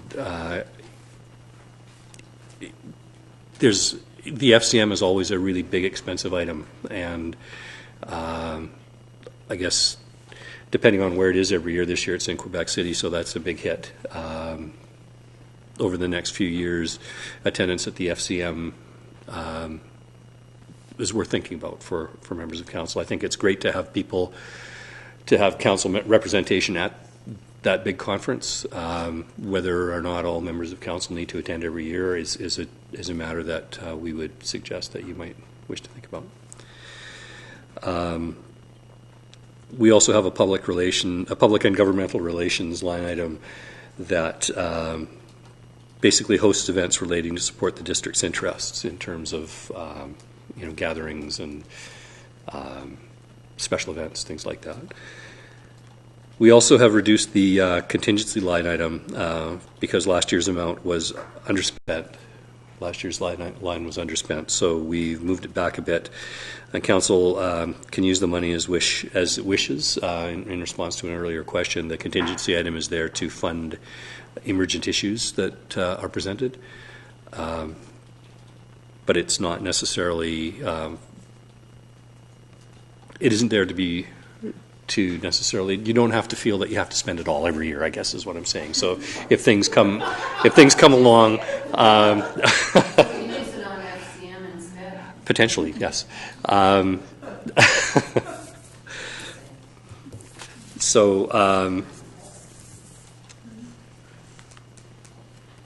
I hate to sound like, because I'm not doing this, I'm just suggesting. And just on that is what tends to happen is that life happens and not Yes. everyone can go to everything. So that's the reality. Like I already know that there's one, maybe 2 FCMs in future years that I won't be able to go to just because of other life events that are happening. So right now, it's just the case that early on, staff need to make those necessary arrangements and start planning, but it's always over time. People can't make it, choose to do other things, and that's sort of the way it is, really. I think UBCM is the one you don't want to miss, but it's also a week long, so that doesn't work for everyone either, right? So it's the reality. Please continue. So further down we have sponsorships and events. District supports, this line item is intended to support events like the New Year's Levy and the annual Santa Parade. Requests for sponsorship outside of the community grants could be taken from this line item if they were to come along mid-year, for instance. So if a grant has been requested outside the formal grants process for sponsorship of a particular event, this is the place where you might wish to spend that money. The Canada fireworks line item could potentially be moved to the fire department as they prepare for this event. We could also apply for possible grants, and the fire department, were it to assume that responsibility, could manage the event on its own without necessarily having council assign people to it. We have communities in bloom as well as a line item. Council there's a hiatus that's permitted in the Communities in Bloom program, and last year was our hiatus year, I believe. Or was it? Okay. When did we take our hiatus then, Councillor Parkinson? The year before. Thank you. So now, if we wish to continue to participate, then we need to budget for that line item, which is. Yeah. Go ahead, Councillor. Through your worship. So Communities in Bloom this year, we had planned on doing it because it's the 20th anniversary of incorporation for the district. So we were planning on bigger and better. And I would like to see council increase that to $3,000 from the $2,500. Okay, is that a motion? Yes, please. Okay, do I have a seconder for it? To increase community, seconded by Councillor Bateman. So, would you like to speak to speaking to the motion, we've participated in Communities in Bloom for probably 13 years now, and we started by doing it every year, and it is really great because there is so much support from the public members. And when we stopped doing it 2 years ago, you lost all those volunteers, and we had over 80 volunteers helping out throughout the town. So businesses all participate in it. They all donate to it, but there's certain things that we have to fund for this event. So, and I think it's really great for the community, and it just instills pride in our town. And we're at a 4 Bloom status, and I would like to see us stay there. And actually, I'd like to see us improve and get our marks higher so that we could go provincially. So we just do it for BC. Communities in Bloom is all across Canada. It's in Europe and it's in the States. So it's quite the thing so I would hate for us to lose it. So just on this, it's more than just flowers and beautification. So if you look at the guide or the book that we put together, it talks about what is our urban forest, how do we look after our landscaping, how can we be sustainable through building design, what about planning in terms of subdivision, what sort of parks and economic development have done, where do the community gather, how have we made the community safer through design or for planning. So there's a lot of different elements. I was very surprised by that, as well as sort of the art bombers and all the fun things that come out as well, I think are more like the add-on as opposed to what actually happens, with the main program itself. So there's a lot of work that goes into it, and I think it's a good way also to use it as a check-in. What some communities do with their councils, they use it as like a mid-year check-in. So how are we going with everything we set out to do? What are we seeing that's underway? What do we need to start planning for? What have we learned through this? And what do we take forward in years to come? So it can actually be a really good tool that way, and it can tie in quite nicely. I'll go to Councillor Bateman, then back to yourself. Go ahead. Yeah, I would recommend that this $500 will come out of council contingency funds. So maybe our budget should be $79,500. And because this is the kind of decision we make kind of impulsively, but for good reason. Well, this wasn't impulsive. No, of course not. No. No. But this is the kind of sort of random moment where we do get to play with our $80,000 budget. That's good, because that just smooths it out, right? So that makes sense. Question about sponsorship. So we, during the grant program, had allocated $2,000 to the Souk Lions Club. So is that, or do we just have $1,000 remaining, or did we even? Yes, the budget used to be, sorry. Have we actually committed all of that? No, the budget used to be $2,500 in this account, and so it's increased to $3,000 based on, and last year it was only $250 had been spent out of it, so we felt there was room to do the Sukarama sponsorship. I believe that's what you're talking about. Yes. And then so we've just bumped the budget up a little more just to have a bit more buffer room in case there's other events that you want to sponsor. I believe we've already sponsored a Souk car show as well. And the fall fair maybe? I'm just going by what we've already paid this for. So. Yeah, we put the ad in. Okay, no, that's good. So, just so we got that. yeah, the budget has been bumped up to take into consideration the sponsorship of the booth, the Sukarama, and then that would leave just under $1,000 left. Got it. Okay. Other questions about this? Councillor St. Pierre. Through your worship, I think we also suggested that with the 20-year, we might be more involved with the Souk Music Festival, and potentially look for some sort of sponsorship there, or something to promote the district in that particular venue. Where would we put something like that? So, but I think we would also need something from the organizer, maybe, like to say, okay, we're going to add this on. Like, don't we need like a letter or something that would come to say that? They need to approach us. Right? Or no? I don't know. They have approached us, and I think that they received some funding, but they were encouraged. I think they were told that during the budget deliberations we would further consider the festival in terms of the 20-year, and that's why I'm bringing it up. Okay, good memory, because I know there's a few. So we had the Victoria Film Commission and also the MCS Society, but as we get into this, I need to be mindful that some people have conflicts and will need to step out. So I just want to figure out how we can do that, right? That's correct. But we're actually still on a motion, so Yes, we can are. I clear this one? I forgot to call the question. We have a live motion for Community in Blooms, so I want to clear that question. Okay, all those in favor? Sorry, just before we mix this. Too late. Opposed? It's carried. No, when I call the question, it's being called. Okay. Yeah.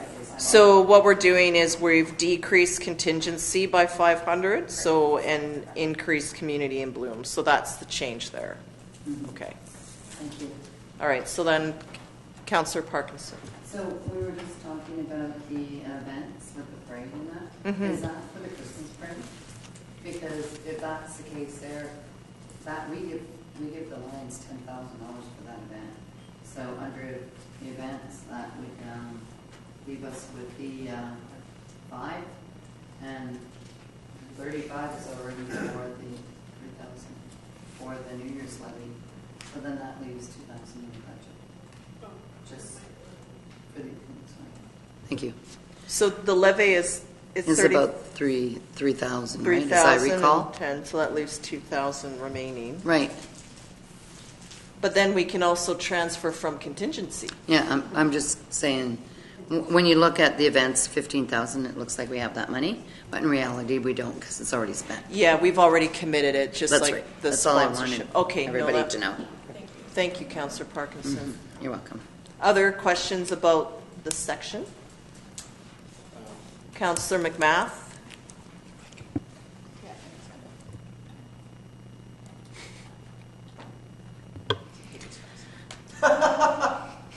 You know, it's not on your paper, is this. So Usually we have 30,000 set aside for travel, conferences, and education, and we've bumped it up to 40, so it's a $10,000 increase.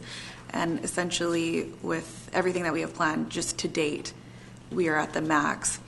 So my only concern with that is that for events like Tony wanted to attend a recycling. Councillor St. Pierre. Excuse me, Councillor St. Pierre wanted to attend a recycling event in Whistler.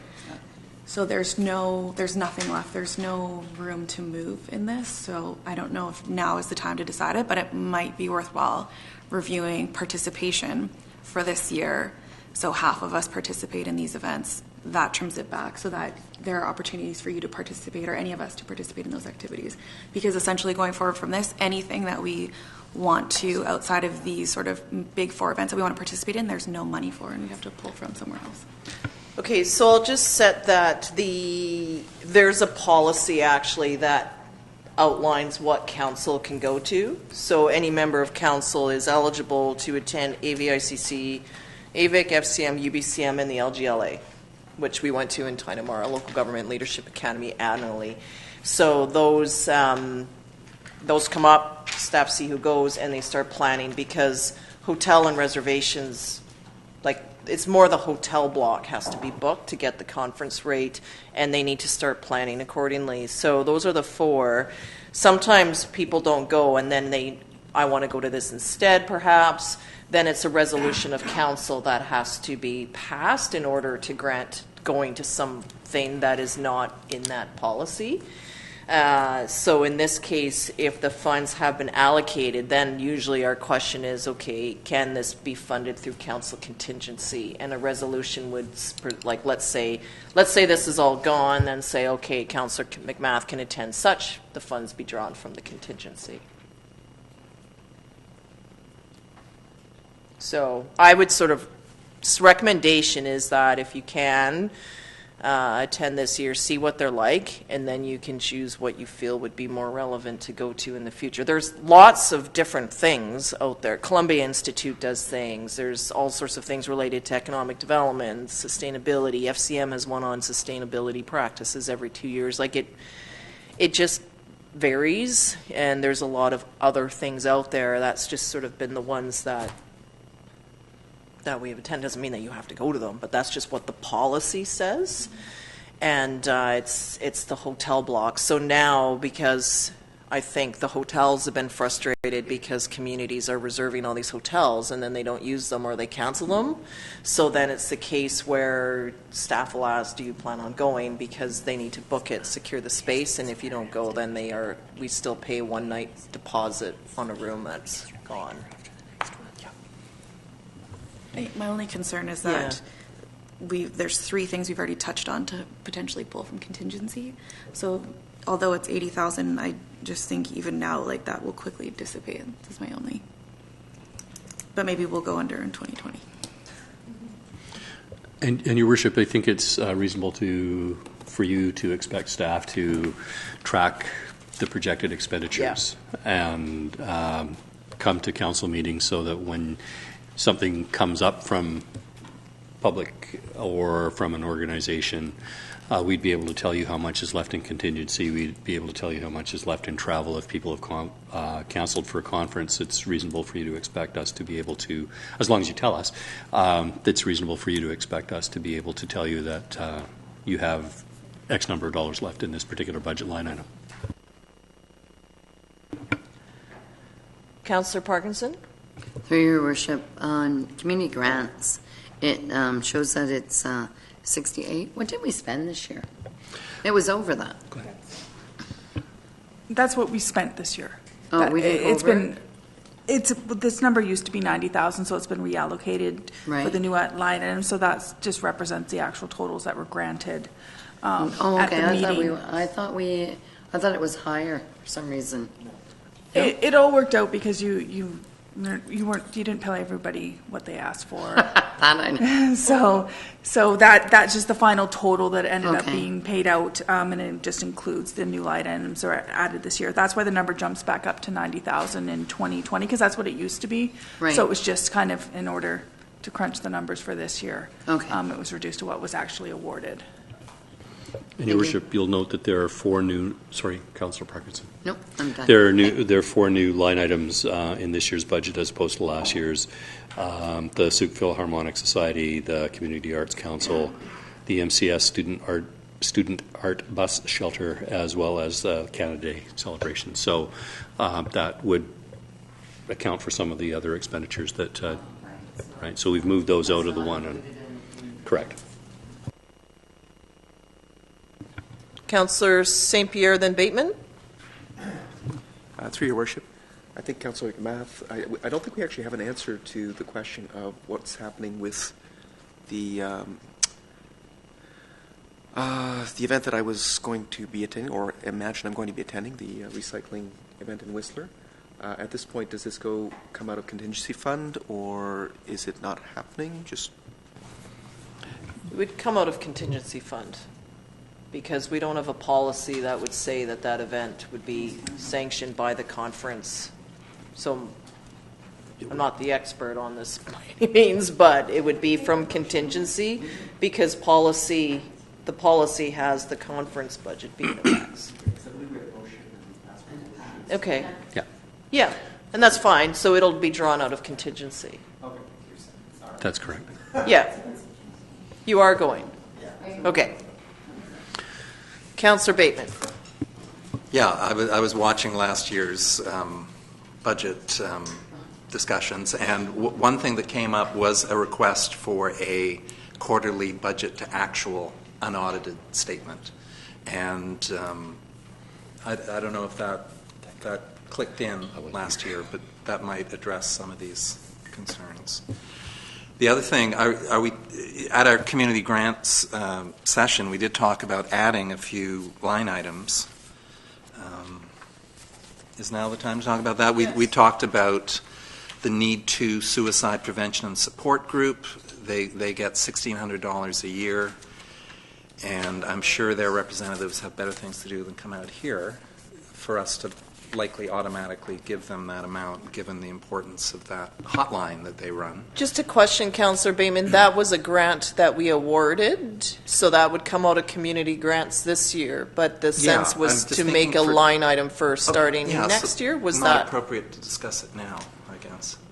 No, it is. This but would staff go in for next year. Yeah, staff would need to know that, so then they can set it up, and then we don't have to remember to ask the question a year from now. It would be. Yeah. The case, so you could make that resolution, because the grant for that service was approved through the community grant process. Yeah.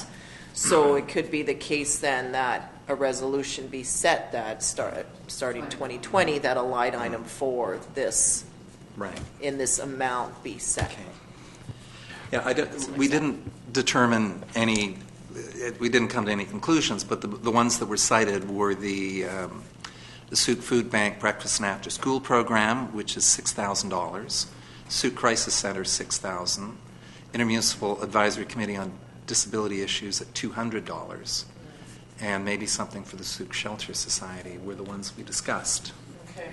However, I think one of the ideas was that our community grants hearings would be held after we complete the budget next time, so that we'll be in a better position. That one has moved around a lot. And this year was a bit odd because we had resolutions that had already dedicated the funding out of it. Whereas this year it's the case where this is our amount.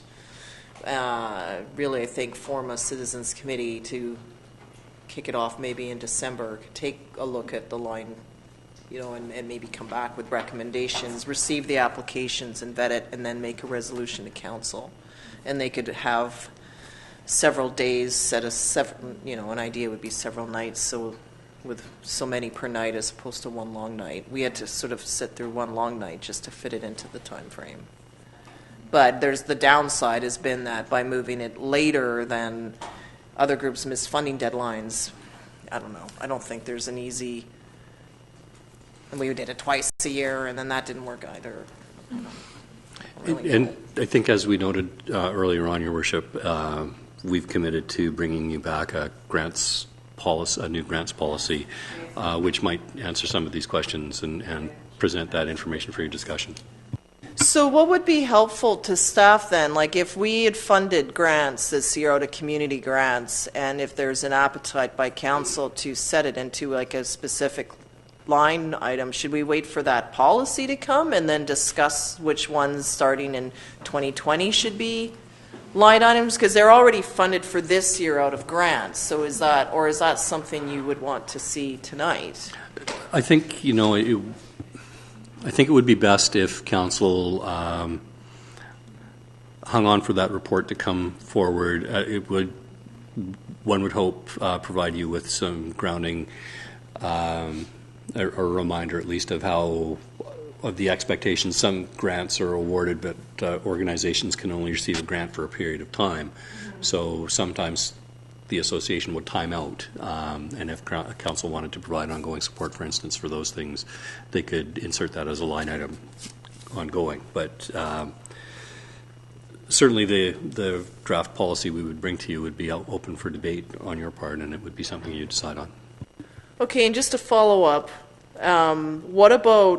what would be some advice then on handling any other funding requests that were not fully funded in the grant process, or even a recent delegation had a funding request for monies? What would be the best way to approach that? Through your worship, that's what council contingency could be used for throughout the year, is for the one-off unexpected unbudgeted items to come up. And then again, as Mr. Schaefer alluded to, is we come back later with a grant specific report, we can talk about line items and adding them to 2020's budget, which will then have, probably a bunch of other changes from the other plans and that we're conducting this year. So that can be something that we talked about at a separate meeting. Okay. Councillor Parkinson and St. Pierre? Through your worship, we had talked about writing up that new policy, and we had given ideas of what we wanted to see in it as well, so that when we say that the limit is 7,000, we don't go over that. Like, we gotta set some parameters on what we do, and it seems like we're always changing our mind or increasing. Or I think that if we say people coming in asking for $15,000, I mean, they're not going to get it, and then it doesn't look like they're getting much. So I think that if we say our 7, that's where it stays at. And I personally do have a problem with people coming in after the grants have been given out and asking for money, more money. So they've already got some through the grants, and now they want additional money. So I do have problems with that.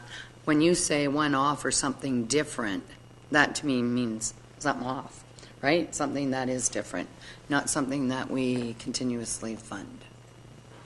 Okay, so that's where when we have the actual draft policy, we can really sort of delve into that and just say, okay, and then it's really up to us to stick to it. Councillor St. Pierre?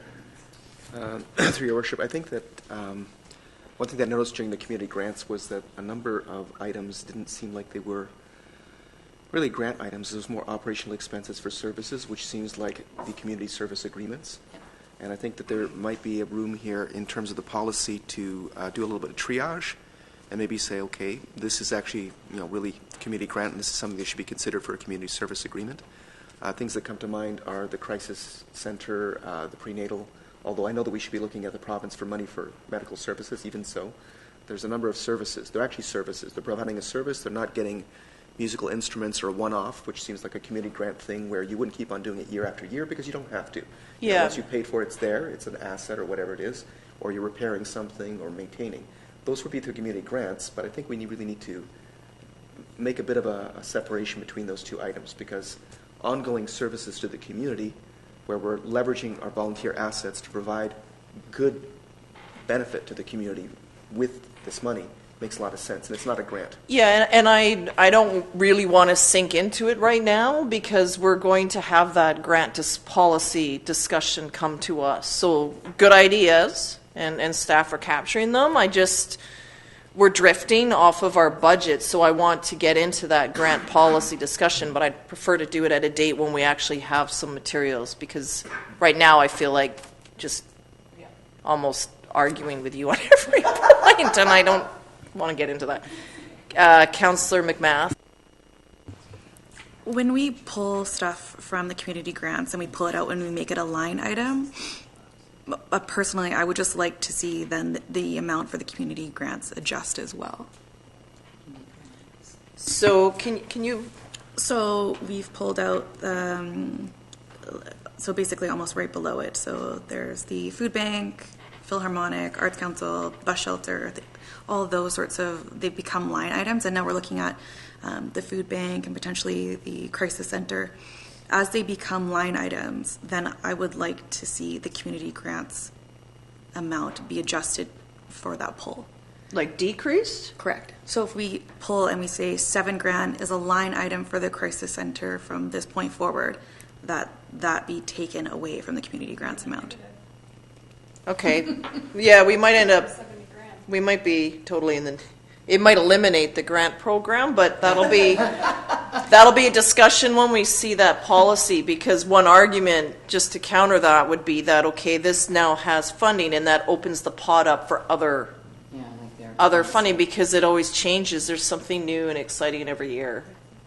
Something comes to us that we haven't seen before. So that's where it would just allow other people to access that. But then the policy itself would then outline what you are eligible and what you would qualify for funding. It's just that the way that it's being done now, it will increase every single year. Yeah, but you could argue that these grants get matching grants, and the leveraging and 90,000 now could equate to X when you look at the in-kind and other grants that they would qualify for. That would be more investment coming in. And if you decrease it, those others won't happen, which means less investment from other places into our community. As long as we become more strict with who should be applying for community grants and the expectations, then I think it will. That'll all be in the policy. Okay, so can we not talk about the grant policy anymore?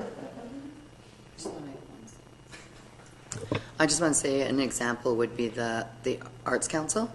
So we give them 7,000, that's the maximum they can get, but they get 7,000 from the province. So now we have 14,000 for them. If we give them 4, they only get 4. So whatever we match is what they get. So it's nice to have the 14,000 in the community. Okay, no, let's move off of the grant conversation until we get the policy, but you can send ideas to staff. On other things, though, so my question would be, I guess that's where contingency would look at other requests that have come in that, okay, so like we had a delegation, we've had some others come through. What would be the best approach to get that to council? Just have an email with because we're all remembering different things. I forgot about the music festival, and I don't like to make decisions this way, so can we just have maybe like another report come at the next council meeting, and that these groups have, and then council could discuss them at that time and make a motion to fund them out of contingency? Or what do you want? I don't know how to do this part. This is actually the tough part. It would be helpful if each councillor we'll go back and look at our minutes, and it would be helpful if each councillor's remembrance, if you could email that to us. We can compare that with our minutes from our meetings and put something together for you to consider. Sure, I think that would be good. Okay, does that good? Okay. And then the service agreements, I think were signed off in 2017, so they are all running right now with set amounts, I believe, till 2022, and then they would all need to be reviewed, but they're carrying over into 2023. That's correct, Your Worship. Okay. Although I'm not entirely sure when they wrap up, but in 2017 in November, Council had a meeting that appeared to be dedicated strictly to consideration of service agreements. And I will confirm the date of the expiries, and they might very well be different from each association, but we'll certainly have a look at that and let you know if there's anything that looks like it's expiring before or in the 2020 year. I think everything is 2022, but I'll have to confirm that. Okay, and that'll be up to just asking staff to just sort of bookmark a date in the future to look, and we'll just see how some of these might change at that time. Okay. Councillor St. Pierre? Just thinking in terms of the 20-year anniversary, I don't see, there's not a lot left, as Councillor Mathis pointed out, in terms of events or anything else for actually promoting the district on its 20th. I don't know if we're going to roll that into the master plan, the OCP, and just have a 20th year OCP, but I don't think that really works quite as well as it might. So just wondering, is that contingency as well? Or are we going to try and get creative so we can have something, or just let it go by? Well, I think it's the case where we almost need like a small working committee to come up with an idea and what would it be, and then the funding could come from contingency. And like right now, it's hard, I think, for staff to come up, because what are we thinking of doing? Right now, there's probably 7 ideas, and of varying scale. So what is the event? When would it be? Who are we inviting? What does it look like?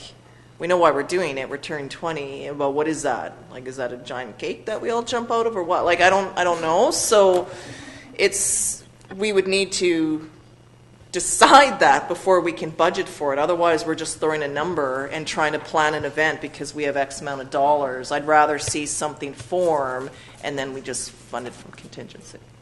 Cake idea could be good. Councillor Parkinson.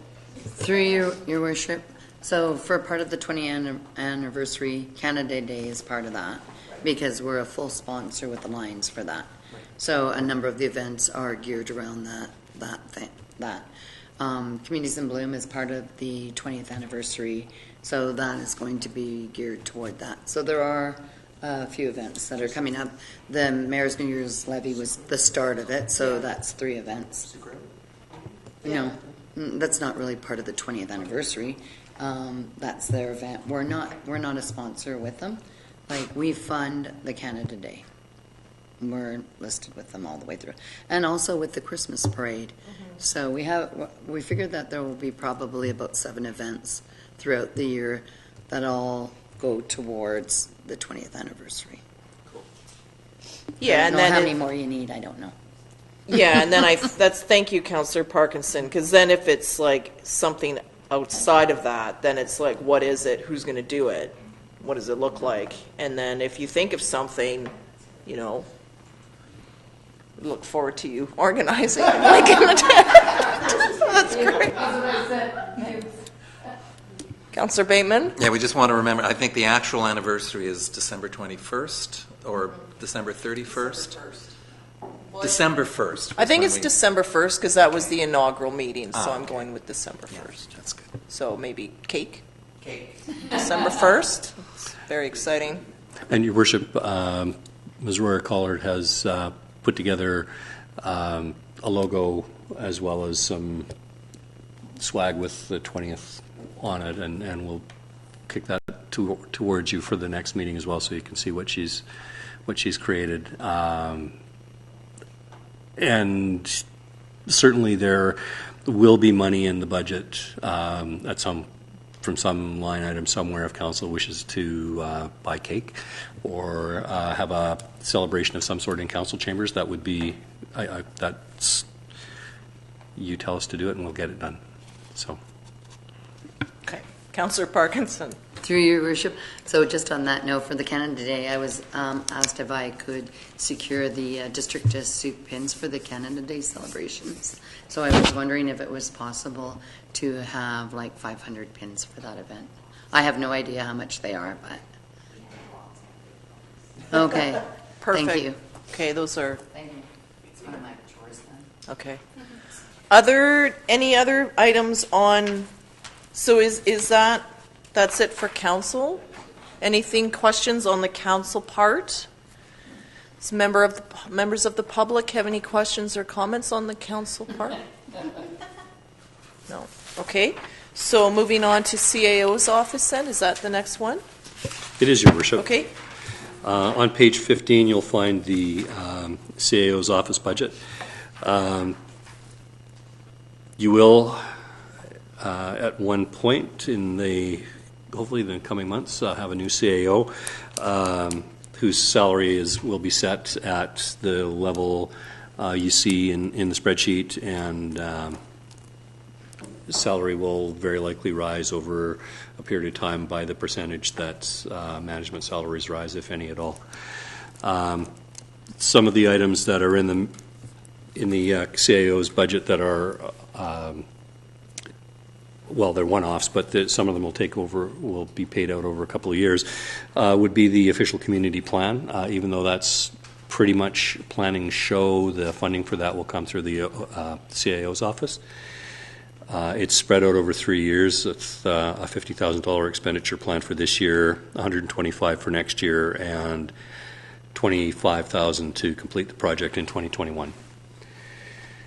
We have an organizational review that Council has requested. There's a line item of $50,000 in there. That, upon release of an RFP, I think that might be a little low, but we'll see what kind of response we get to that, and how long it's projected to take. So we also have the strategic plan budget for this year with the expenditure that was approved earlier on, as well as expenditures for the next couple of years, so that Council has an opportunity to check in. Strategic plans are always best executed through a feedback loop.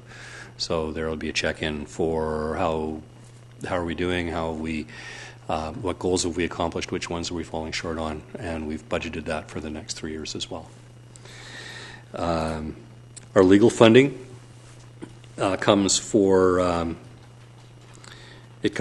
any legal expenditures come through the CAO's office, and so that would include advice that we would get on various issues around the building.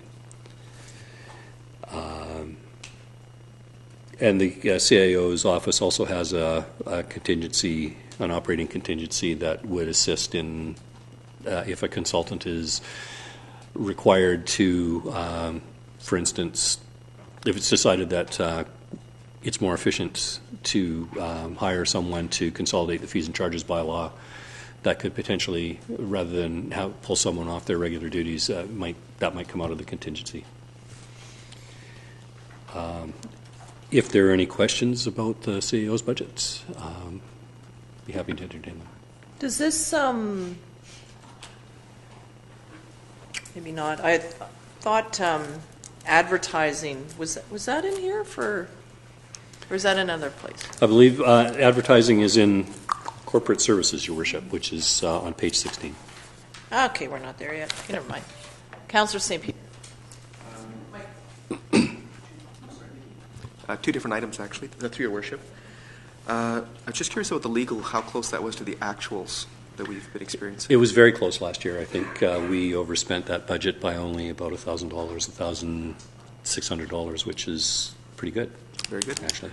The second thing was something that's been near and dear to my heart, which is trying to drop our costs on basically bringing in outside consultants to do community input and community engagement work.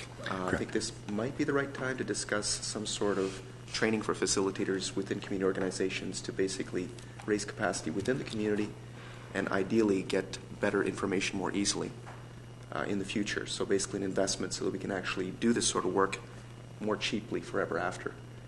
I don't know if the CAO's budget, but I don't see where else we're discussing things like strategic plans and master plans. So I think as they come up, so we've awarded our strategic plan, we've awarded the master plans, so they're all happening. We haven't, but when we get into the discussion on how we want our OCP done, that might be timely.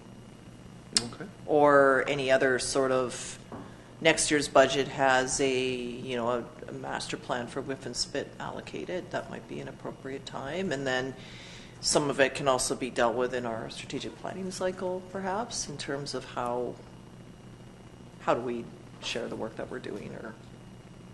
I just don't want to miss the bus in case it's... Yeah, they just, some of those are signed off and rolling now, so they are what they are, and then it's more when we want to launch something different, that might be the time to look at it. Thank you. Yeah. Other comments on CAO's office from members of council? Councillor McMath? Just because OCPs are kind of living documents, I think it's worthwhile for 2022 and 2023 to contribute to those years as well. So it's the same premise where it's like just putting smaller pockets away so that people don't get hit with big bills. Through your worship, that's why in 2021 we've proposing starting the Master Planning Reserve Fund with $40,000 a year going in towards that, so that fund can be used for OCP, Parks and Trails Master Plan, Transportation Master Plans. So instead of a budget line item, like it's going to live in the reserve fund for now until we know the timing of when we need to revise or look at those plans again. Do you have that in here? Yes, so it's in page, it's hole punch, the last page. 32.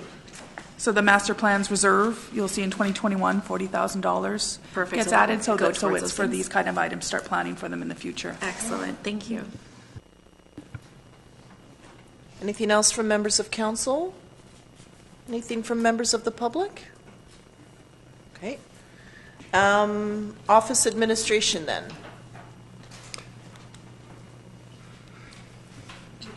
Or whatever slide is the right one. I was just going on order of the spreadsheet, so just tell us. Yeah, they are. Tell us which page we need to go to. Okay. Page 16, Your Worship, is corporate services. The corporate services salaries and benefits budgets have been increased from 2018 to be reflective of the new position of record/committee clerk. And 2018 was a bit of an odd year as we had someone away on medical leave for a period of time. So that kind of threw off the budgeting from last year to this year. This year's budget, 2019, is reflective of us having a full staff as well as including the new position should it be approved. You'll note that there are elections allocations over the next several years, even though there aren't actually an election. It's a way of giving us a little wiggle room if we need to have a by-election sorry, I had brain lock for a second, referendum or an alternative approval process. We could utilize those funds going down the road for that.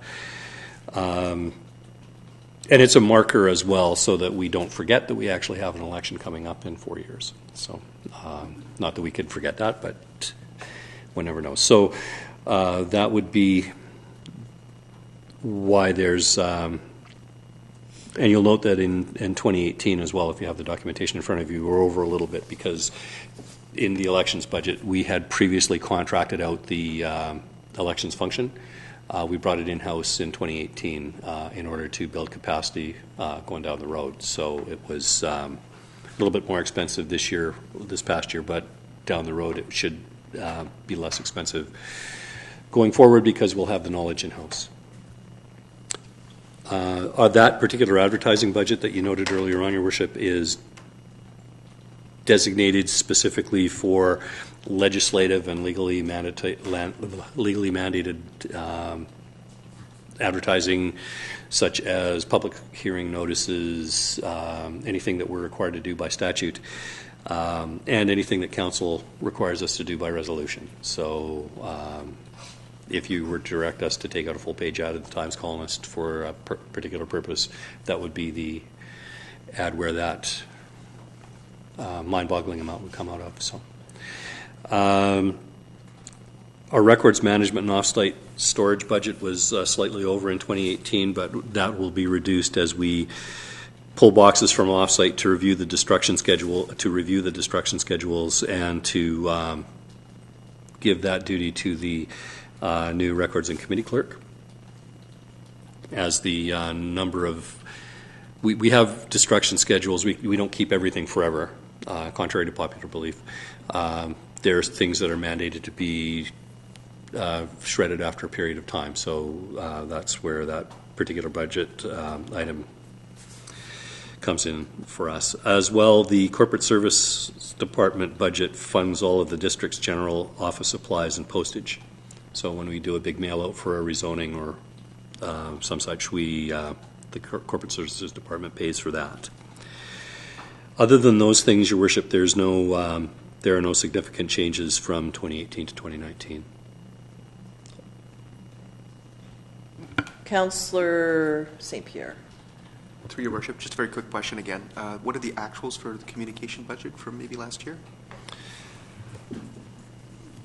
That's a good question. 25,000. 25,000. And that's subject to change, just confirming. We haven't completed the year-end audit yet, but that's what's sitting in there right now. Thank you. And as more people use their digital devices, we kill fewer trees. So paper costs could potentially go down if we were to go all digital for our agendas, et cetera, et cetera. So. Okay, we've had some talk about doing some, like we did a full page ad last year and some other ads just to introduce our new council to the community, and sort of feeling a need to do a bit more outreach as opposed to just responding to headlines or, like, here's what we're doing, what are we doing? Is there room for those sorts of things in this budget, or do we need to look at adding that for advertising? Because this way we control our message. Here's what we want to say, as opposed to here's what somebody is quoting us as saying. Apparently, Your Worship, I'm advised that there is room in that budget to do some additional advocacy advertising. So. Okay. Yeah.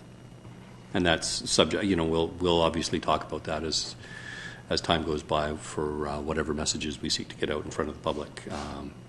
There is apparently room in that budget. Okay. Great, thank you. Councillor Parkinson? Through Your Worship, just out of curiosity, how long do the records have to be kept for? I was one of those people that thought they were around for a lifetime. There are certainly certain records that are required to be kept. Okay. Just in terms of bylaws, minutes of council meetings, those kind of things. They're not going to be, now they could be digitized and stored other than keeping the paper.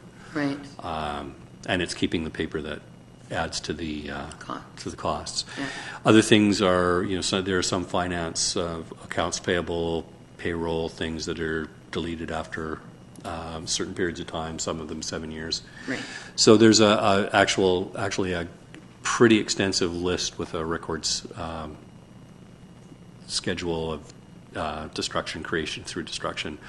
That goes on for pages and pages and pages in our records management handbook. So, Yeah, thank you. It would be helpful to sort of know, like, with the materials that you collect sitting on council, like how long you just keep filling up one drawer after another with them, but... we're required to keep, if I remember correctly, because it's been a year or so since I had to actually roll up my sleeves and do records retention. Council minutes, council agendas. The agenda packages aren't required to be kept, but we tend to keep them so that we can refer to them. Right. Correspondence is kept for a period of time unless it lands in a council agenda, in which case it's kept with the council agenda. So,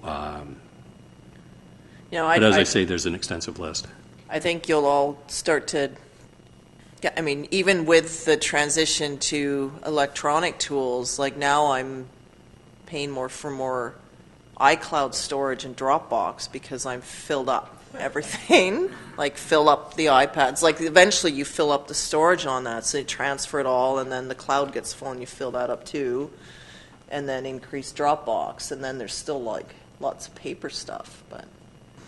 And Your Worship, we'll have the with a records clerk and with our deputy clerk having the expertise in records management, it'll be available to you to consult with us to say, what should I keep, what can I get rid of. Okay. The corporation is required to keep certain things. I don't think as individuals you're actually required to keep anything forever. You could always ask us to produce a record for you. Okay. Councillor Bateman? This is not necessarily apropos to this conversation, but if I wanted to find an agenda from 2013, for example, because on the district's website right now I can only get a year's worth. I think that's all we're keeping in terms of videos and agenda, full packages, and then otherwise we just get the minutes, which of course are such a good yet thin representation of what's happening. So perhaps as a councillor I'm sure I can do this, but as a member of the public if I wanted to. We do keep a certain number, I believe it's 2 years worth of agendas on site. Otherwise, in some cases, we have to go back to our records retention people and say, can you produce this box for us? And they'll bring that to us.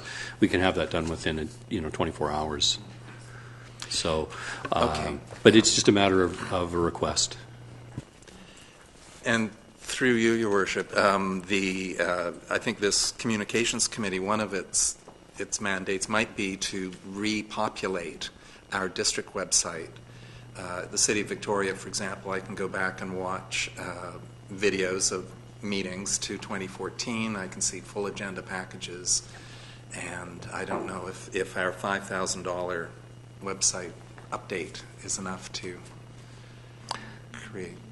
And it might well not be just at this time, but it's certainly something we can take into consideration. The City of Surrey went back and digitized all its records back to incorporation, which cost them a fortune and required an entire department to do. But if you want to see what happened in Surrey in, pick a year, 1903, you can go online and do that. But it's just a matter of how much money and time you're willing to throw at it.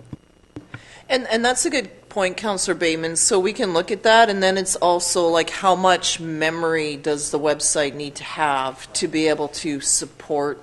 I think part of my understanding that's part of it is just capacity, and yeah. So then we can sort of look at that, and then because it is helpful. It's just. And then what do we need to then look at in terms of maintaining that, and then also protecting the integrity of the information. Yeah, okay. Just, okay, no, that's great. Is that it for corporate services? Yes. Okay, any other questions from members of council from corporate services? Anything from members of the public for corporate services? I will share just in terms of the FCM or the council conference budget, just to go back a bit, that this year and next year, potentially, there'll be a savings because my expenses for FCM will be covered this year by the UBCM, and provided I am successful with the nomination for president, both will be covered the following year in 2020. Okay. And so we'll move on to HR and property maintenance. Which in your agenda is office administration. The HR and property maintenance department was created by people who had different jobs, leaving the district, moving on, and that would be on page 16, Your Worship. Or actually 15, that'd be back on page 15. So we have an a head of HR who is also managing some of the work that we've been doing in updating the downstairs office area. Ms. McDonald kind of inherited that, so it's we're working our way through it. Salaries, you'll notice, have decreased from 2018 in this particular department as finance has assumed the responsibility for the reception areas. We have an occupational health, safety and wellness line item which has increased substantially from last year's. I believe it was $3,700 to $10,000, in large part because we are currently meeting our contractual obligation to provide an employee and family assistance program. Sorry, it's I have to get the acronym right, which we had, which we haven't had in the past couple of years. We were sort of kind of stuck going over it, but our QP contract requires that we offer our employees, as well as their families, the ability to access counseling if required, or health advice, things like that. It's a really worthwhile program, and hopefully it'll be well used. Our property maintenance item has increased in large part because this particular building is growing old and needs repairs on a more frequent basis than it has done in the past. We've also, in an effort to house our staff effectively downstairs, we've created different office spaces, so we've adjusted the interior layout over the past year or so, and we'll continue to do that this year to be reflective of function and effective communication amongst staff members. So other than that, Your Worship, I don't have anything to add other than that this department ensures that the building is cleaned, maintained, staffed, and keeps the lights on and the water running. That can be a challenge sometimes in this building. Yeah. Especially given the power outages that we had in the first month that I was here. I think we were without power 3 times for extended periods. Okay, so thank you for that work. Councillor St. Pierre? Oh, pardon me, Councillor Parkinson is wrong hand. Through Your Worship, for janitorial services, does that fall under here as well? Yes, it does, Your Worship. And to Councillor Parkinson, we are currently undergoing a review of the contract, and people are a request for proposals went out, so we're looking at consolidating janitorial services for City Hall, Fire Hall 2, and the wastewater treatment plant, so that they're all conducted by the same company as opposed to 3 different ones, which it is now. And so is the funding under HR? It is, yes. It is.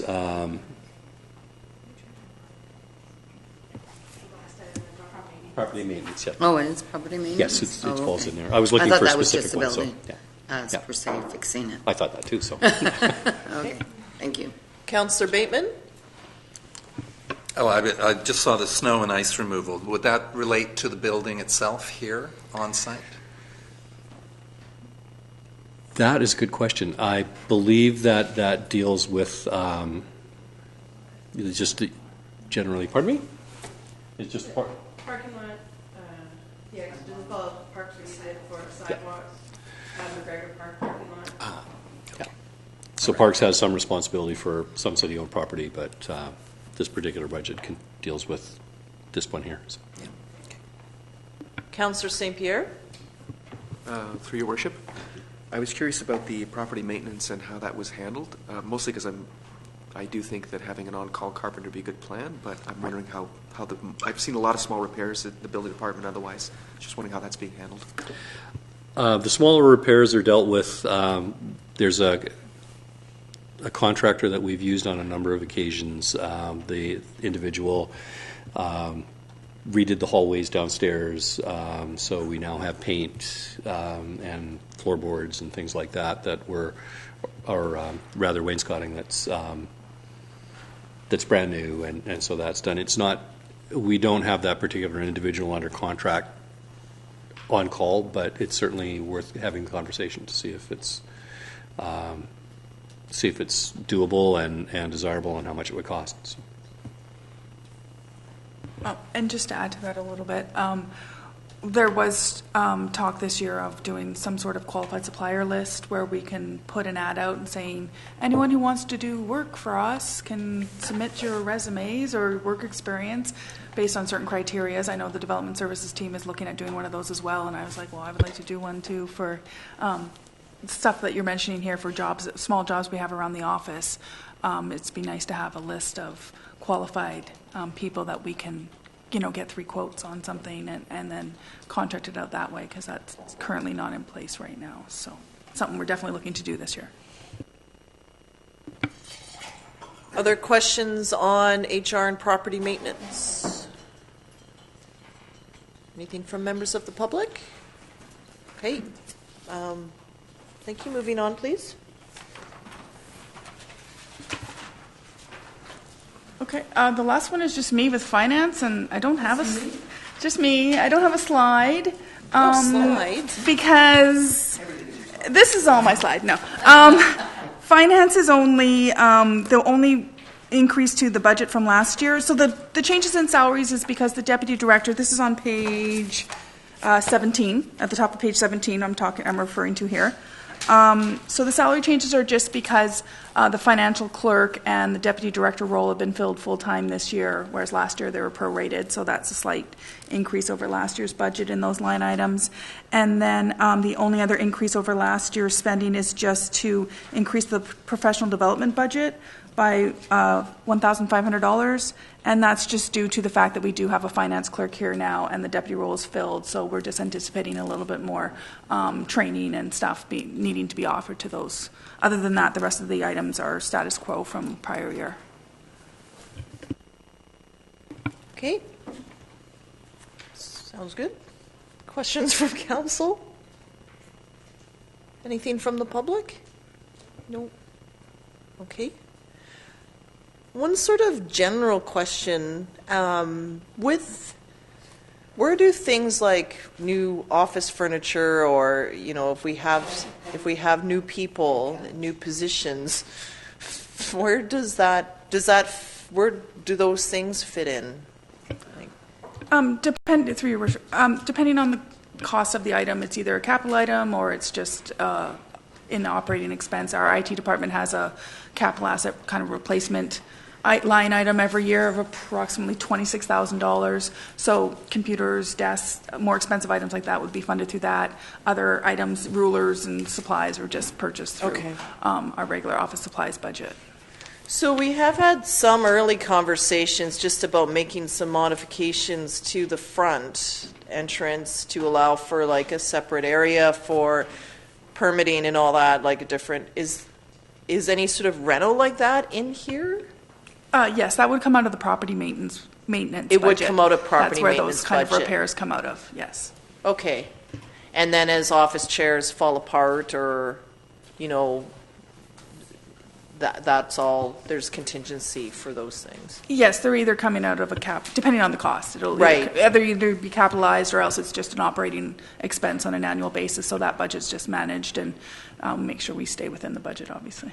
And that's where any of those requests, like staff send them up to their department heads or to their, and then get sort of approval on, I need, look at my chair or whatever. Correct. Like we've Okay. just, like last year, at least since I've been here, we did one ergonomic assessment. So Yeah. people, a certain number of staff were able to sign up and get an ergonomic assessment. Based on those recommendations, we looked at the budget and then purchased new chairs for certain staff or whatever other accommodations the ergonomic assessor recommended. And I think we've just completed one last week or the week before. So we're just kind of waiting for those reports to come back, and those would either come out of the property just determining what the recommendations are. We just Okay. need to wait and kind of see, and then we'll determine where the appropriate place is to fund them. And then some of our offices have had new flooring put in, so I just don't know if they're new carpet. Like, do we get carpet cleaning done, like in chambers, sort of? Sometimes. Well, just Somebody spilled as far as coffee the on chambers, stairs. I know we are not really. As the fire chief alluded to, the Rick Hansen grant. Yep. Municipal Hall has also applied, and we're just waiting for final confirmation that we've received a grant for that as well. And part of that is to actually install potentially like a hearing loop system Right. in here, which would mean we'd have to tear up all these floors and put wiring underneath. So, yeah, for people like with hard of hearing that have hearing aids, it's I don't know we can come back with more details on it, but it's a system where they would come in and their hearing aid would just automatically connect to the system, so they would be able to hear things a lot clearer. We did a test run of it last year, so this is where, like, I think hearing aids that have like a Bluetooth and there's an international symbol, it'll actually just pick up and feed into the device a lot better than trying to position to hear off the microphone system. There's some Bluetooth feed off of it. So as far as like carpets up here, this has not been scheduled to do anything to, because presumably we'll get this grant and then the carpets will be replaced as part of that process, because we have to tear up the floor to put the wiring underneath the floor here. Okay. And then downstairs, I mean, that's part of, we're doing the request for proposals for a new cleaner, so that's, something we can talk about is, we have a lot more wood floors downstairs now, laminate, That's true, actually. than carpets, so it's just something we can talk about is, maybe once or twice a year, just cleaning the carpets downstairs. I know the hallway ones. Or any chairs as well. Yes. The other thing then, should that grant be approved, will that enable us to do something with the wiring? I guess that'll make where we place things a bit more permanent, but it would just also eliminate any potential trip hazards. Yes, that would be the idea, is to, when we have the floors, up, is to rejig the wiring here so that it flows a little better. Exactly. Yes, that's definitely on the list of to get that underground where needed and outlets set up in the right spots. Okay. Okay. Anything else? Okay. Thank you for that. Questions from council? Guess, was that it for, have we covered everything now? Yes, Your Worship. Okay, do you have, general questions? Okay. Well, turn on your microphone, please. I recall I was looking at the reserves, and I was looking at the reserves specifically for the Youth and Senior Center, and it seems to be fixed at, I think, 252,000. But I thought there was some sort of agreement that we would continue contributing 50,000 per year. So why is that stuck at 252?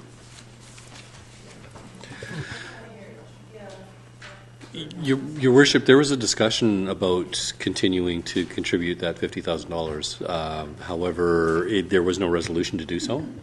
So that'll be something that we bring back when we continue that discussion. We did have a right. So part of that conversation was actually in camera, as it dealt with land. So it's a finance thing. So it's probably it's not a secret that we're putting funding into a reserve for land, but we want to get into the details of who, how much, and what for. We might wish to continue that once we go in camera. But there was at the meeting that you're alluding to no resolution particularly to do that in my recollection. And we did discuss this, I think, earlier on. So through your worship, that would mean that we didn't have a prior resolution to continue the funding. I was just saying that would mean that we did not have a prior resolution to continue the funding on an ongoing basis. So there was a period of time and then it would stop. I'm assuming? It was initially set up, I think, for 5 years, and then I thought there was a resolution. Yeah, Councillor Logan seems to recall making that motion. I remember just to continue it on, but we can go back. Yeah. Okay. And Your Worship, if it's Council's wish, we can have a look back at the minutes from last year's budgeting as well as the more recent meeting and bring you back a report, at which time we'll be able to weigh what's... any setting up of a reserve fund would require a bylaw, as noted by staff, so that would have to be done in public. But if there is... if we want to get into the weeds of it, it might be better to have that discussion in council. So if you'd like to let us figure that out and bring it back to you next week or at the next council meeting, that would be preferable. Yep, sounds good. That works. Okay, Councillor Bateman. Minor bookkeeping point is that at last year's budget deliberations, there was a motion to change the name of that reserve to the Community Center Facility Reserve. So I think not a big deal, but it is a little because it does clarify what we're dealing with here.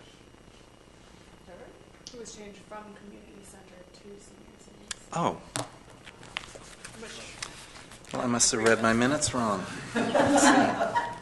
Okay, I don't recall, but we can confirm Yeah, that as better. well, and then just discuss how we want that.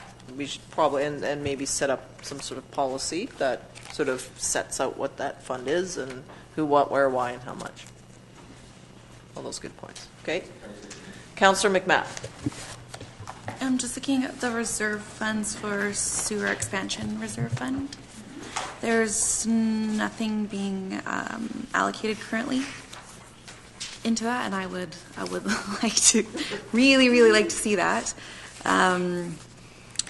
Just we have some big ticket items coming up, and so like you've done with other sections, setting aside some funds so that it's not the community taking a big chunk. Definitely. We're anticipating coming back at some point this year, probably in part with the OCP or maybe some strategic planning to determine, like, council. We need council to decide if we're expanding the sewer, and then we can help determine how much money we might need to start putting away in a reserve fund to fund that. So once the bigger decisions are made, then for now nothing's been earmarked because it'll have a direct property tax increase to the taxpayers this year. So it's something we can talk about and implement for 2020, or talk about it later this year once we know more information and have better direction from council of where we want to go for this. The current the current repairs that we're doing to the sewer are going to be funded either through self-funded in the sewer fund or else borrowings is how we're going to manage the current year upgrades that are happening. So future expansion will kind of come back at a later date for council to determine what we want to do with that. So that's why it's not included in anything this year. There was no bylaw that says we're required to contribute to this fund every year. So that's why, especially for this year with everything being so tight, there's not money allocated to this fund. But it's something we can look at this bylaw closer and start allocating specific money every year towards it. It's kind of one of those things where I feel like it should have started like at least 5 years ago, because we're already at 70% at least for capacity, which essentially means that we're at 100%, because anytime there's rainfall, we're at max capacity. There's pieces that are coming to or past their expiration date, the big ticket items, things like that. Maybe Rob would like to speak to it. That'll be Mr. Howitt. Thank you, Your Worship. As explained by Ms. Gray, the reason why we haven't put anything in the reserve fund is we're not really sure what direction we're going to go yet. The big ticket items, excuse me, the big ticket item for this year is the biosolids upgrade, which in the previous report and or previous council presentation that we did earlier on, and the one that I did for my overall development services, we're going to be coming forward because it's a significant amount that we're going to have to find financing for, so we'll be bringing that forward. But as Ms. Gray said, we'll be coming forward sometime in the next, or after budget, sometime this year, looking at the overall expansion, the overall upgrade of the sewer system and the plant itself, and be seeking direction from Mayor and Council with regard, well, I assume that it'll sort of follow along with the strategic plan and some part of the OCP as well, where you want to see expansion and how we're going to get there. But in the meantime, we also have some other works that are being contemplated through the budget this year, and that's a continuation of our water infiltration problems. We've embarked on that right now. We have a budget, I can't remember what it is, but we have a budget plan for this year to do more of that. Once that is, I don't think it'll ever be complete, but once we get it to a point where we can trust that we've got the majority of the water infiltration dealt with, we will be doing flow monitoring, which will give us a more accurate account of what our system capacity is and what our plant capacity is. We're fairly confident of what the numbers are, and it's not 70%. It's like 65 and 62, 62 being the system, 65 being the plant for capacity. But until we get the numbers confirmed, or we need the numbers confirmed before we move ahead. The biosolids upgrade is something that we need to do because of the age of the centrifuge, and you all got to see that. We've had a couple of hiccups with it in the last couple of days, so we're trying to get this thing as smooth, as done as smoothly as possible. But until we get we're not ready to make that leap for expansion yet because we need the OCP, the strategic plan, et cetera. Maybe not totally entrenched, but entrenched enough to have direction of where we're going to go, or where Mayor and Council would like to go. Thank you. Mr. Howitt. Okay, other questions from members of council on the budget? Councillor Bateman, your microphone is on. I'm on. Now, what about this QP contract is coming up for renewal, right? And is that factored in here?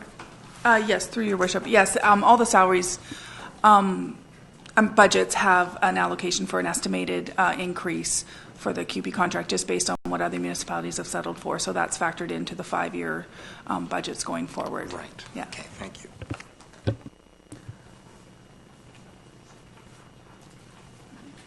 Anything else from members of council? I turn to the member of the public. Anything on like the budget as a whole? Like the whole document?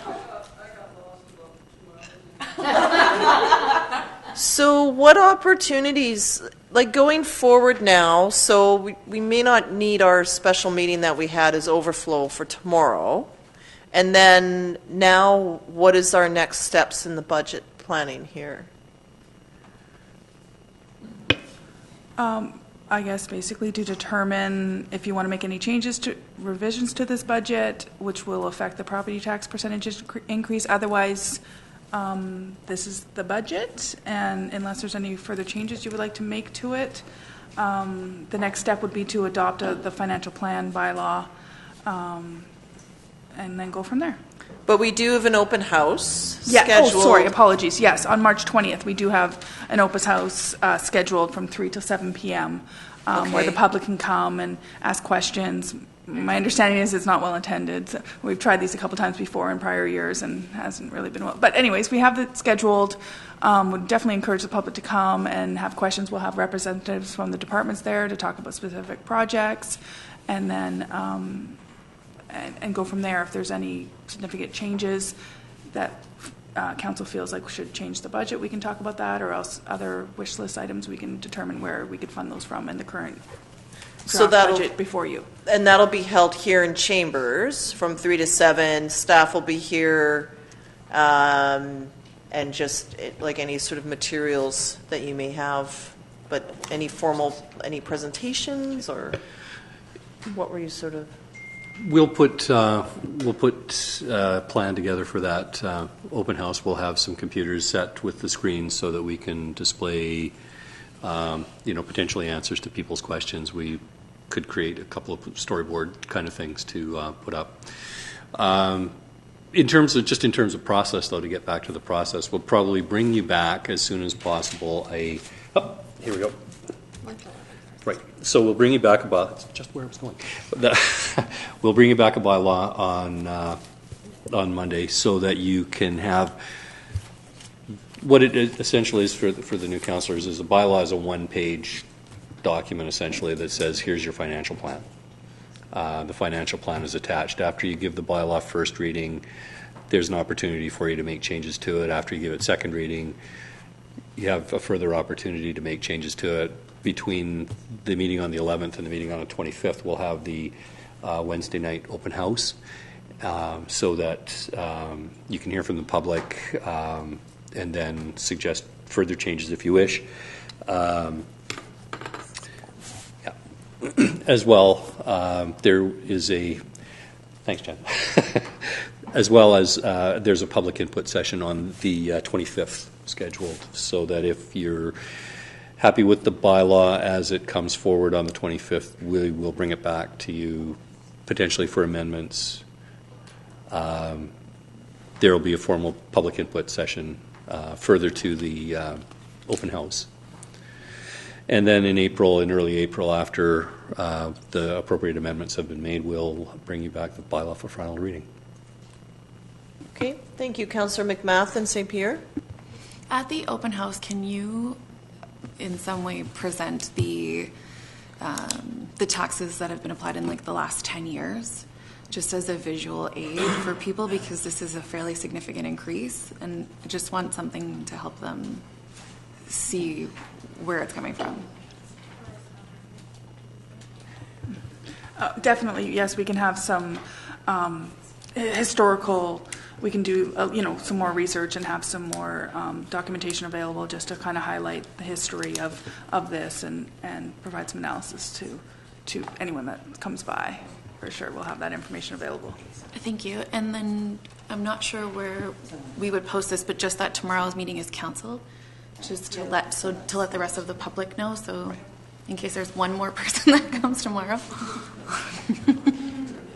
The other information that would be interesting is, how 1% of property tax generates X amount of revenue. Be curious to see how that has changed over the years. So is 1% equaling more revenue now?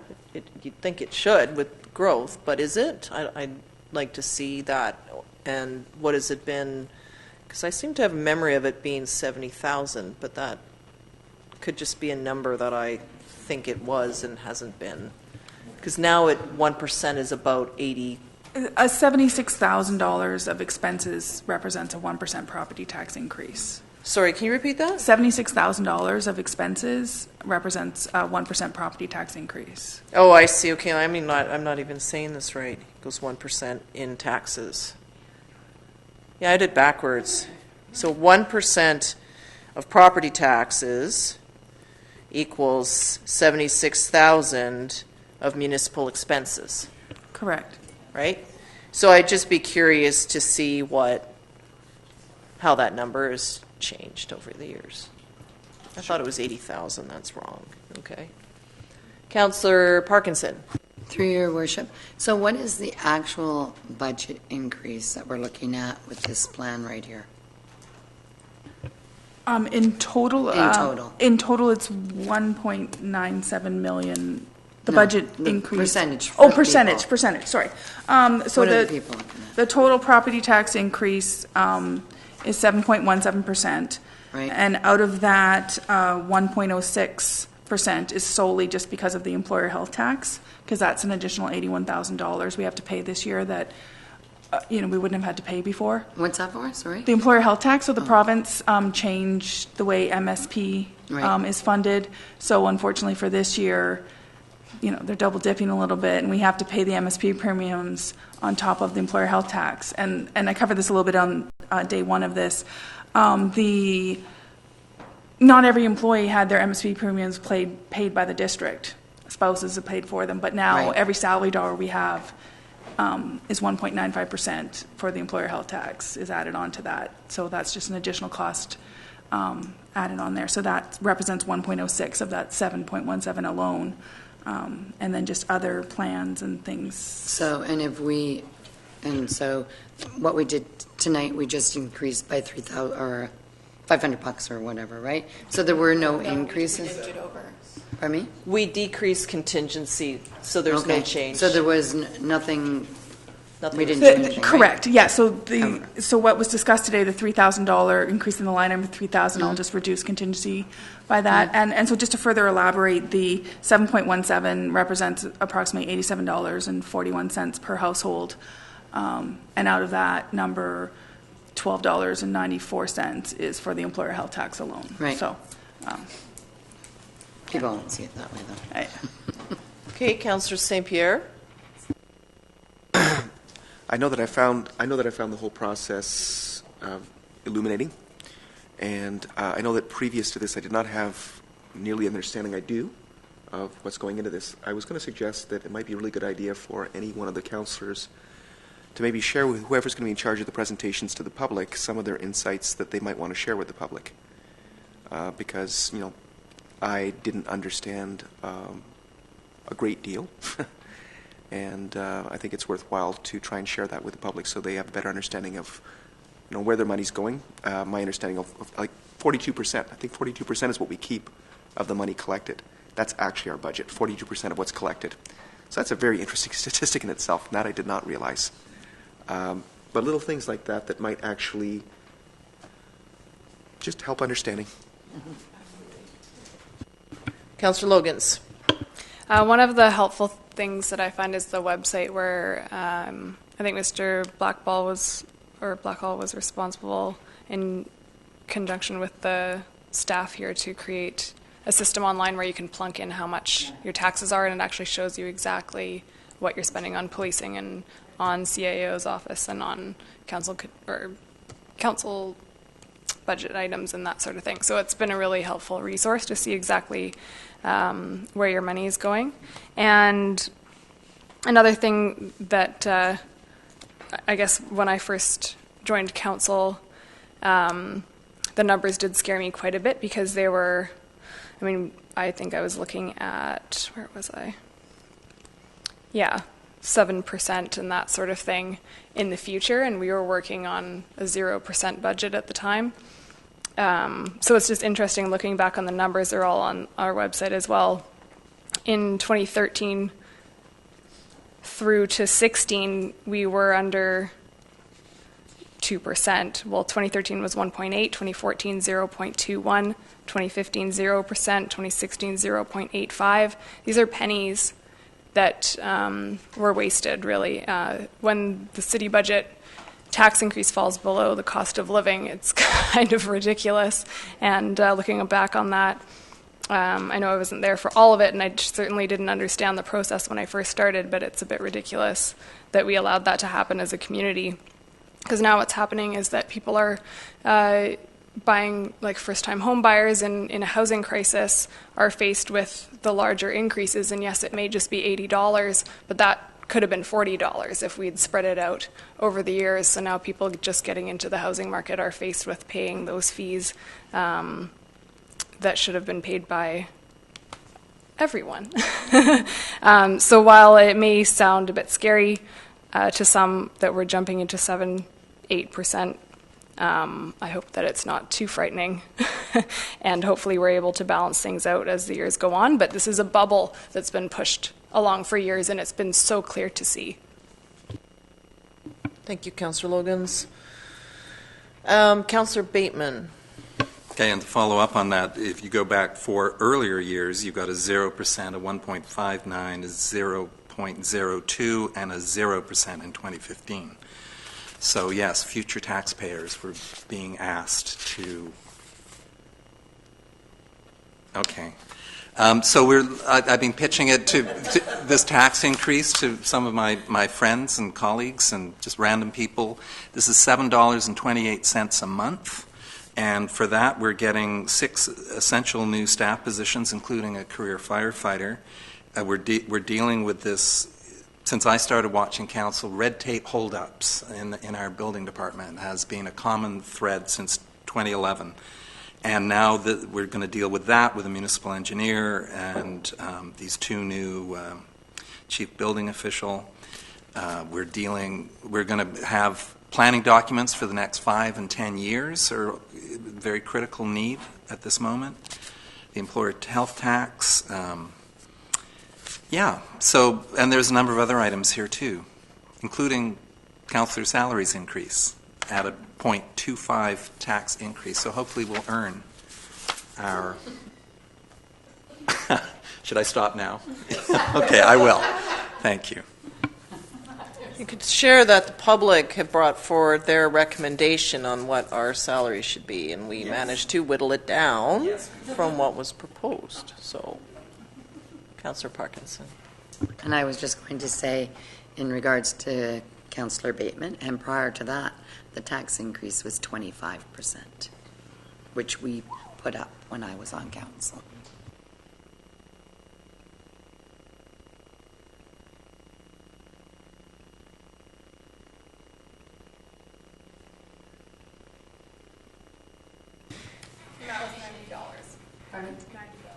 What I would like to do in an ideal world, though, is to find a way where we can start building up some asset management reserves so that there's some savings for the future, for the roads, the sewer, for infrastructure and fire trucks and the building and just stuff, that there's a way to start, you know, sometimes surplus had gone into capital and then it's been used to lower taxes, so that frightens me a little bit because it's not necessarily there. You could come in right on budget, no surplus. And if you would depended on, you know, and that surplus existed maybe in some cases because things came in less expensive, but it could also mean that a project didn't happen. So that didn't happen, and that's why the funding is there, which means you still have to do whatever or decide if that is still a priority or not, and then you don't have that funding. So it's kind of like, the best time to save for your house is the day you buy one, because you need to think about what replacing your roof and your water tank and all these flooring, like all these things, right? That just come on with maintenance. So just finding a way to start just sort of building up. Because if there's no grant opportunity, or if things change with interest rates and borrowing gets how do you make those things happen, right? So it's just saving a bit somehow. So we'll get there eventually. I always thought, though, how could you draw people into a budget meeting? If you said property taxes are 38%, will that draw people in to say, how are you spending money, right? So, and just to get the crowd here and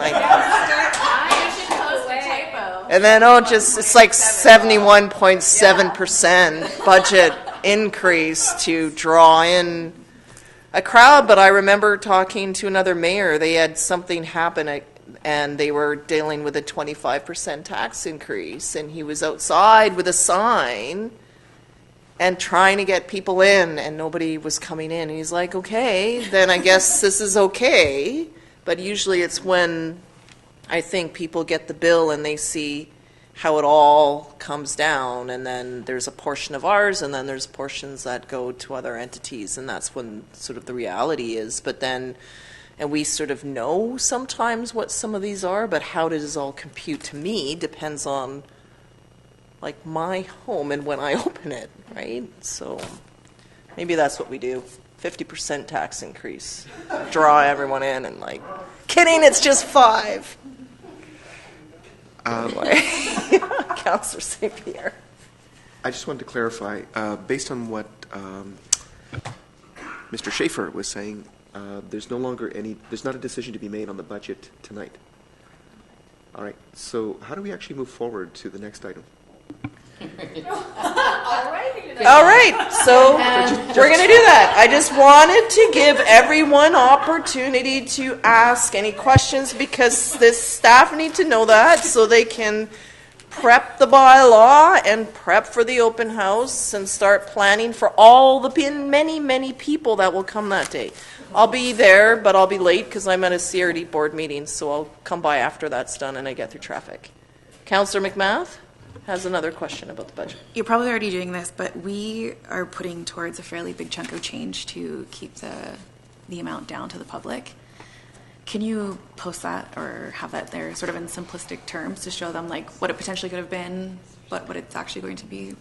Definitely, yeah. Where did you start? Yeah, exactly. We can definitely prepare some kind of worst case scenario documents and say, this is what we got it down to, and this is how we did it, and definitely kind of summarize some of the information I covered in the first meeting, just the general overview, and definitely highlight that, just so the public is aware of kind of how we got to where we got to, and we didn't start here, it started at a much higher number that we've slowly whittled down to what we have in front of you today. Perfect. Thank you. Okay. And I will share preliminary that transit will be a roughly $4 household for Greater Victoria assessed value. It's the first time property taxes have been increased in, I believe, 3 years. So it went fare box increase, funding from the province, and then property taxes this year. But it's the first time there's been an increase in 4 years. So, just saying. Councillor Bateman on the budget, and then we'll move on. Vancouver Island Regional Library, which collects. Well, it's going up by 4.74%, and it gets about 3% of our property taxes overall. Okay. There. Thank you. When are we getting our library? That's another, Any minute. any minute. Okay, so we're going to move on. Thank you very much, Ms. Gray. This was a lot for you and your department to pull together, so thank you very much for all your work. And to your staff as well for answering our questions and putting together, and all the departments for putting together the the presentations and such. Some members of council will do an interpretive dance, perhaps, of the open house. No, we have to keep council chambers neutral. No interpret. They can do that now. Just trying to find ways to. Okay. So we do have a new business item, and that is item 2.1, and it's the First Nation Municipal Collaboration Program. So this is it's a joint application where we would apply along with Sauk Nation for the program. There is a deadline for applications coming up on March the 15th. The Sauk is interested, so have asked that should we wish to progress this, that our staff talk to their band administrator to make sure that all of our related applications is in order here. So there are some different applications. You've probably seen this. It's a program supported by the FCM. And here we are. Councillor St. Pierre. I've looked at the grant, and it looks like we're beyond phase 1 and phase 2. The phase 1 is basically about some sort of peer mentorship. The phase 2 seems to be about touring to get an idea of how you can do joint collaborations with the Sauk Nation. The Sauk seem to know what they want here, and they're actually forwarding the application to us. I think we're looking at the $35,000 price point, and I think we're potentially looking at a planning process. There's obvious interest on the part of the Sauk Nation for the sewer expansion and what that might lead to, things like industrial parks and so on and so forth.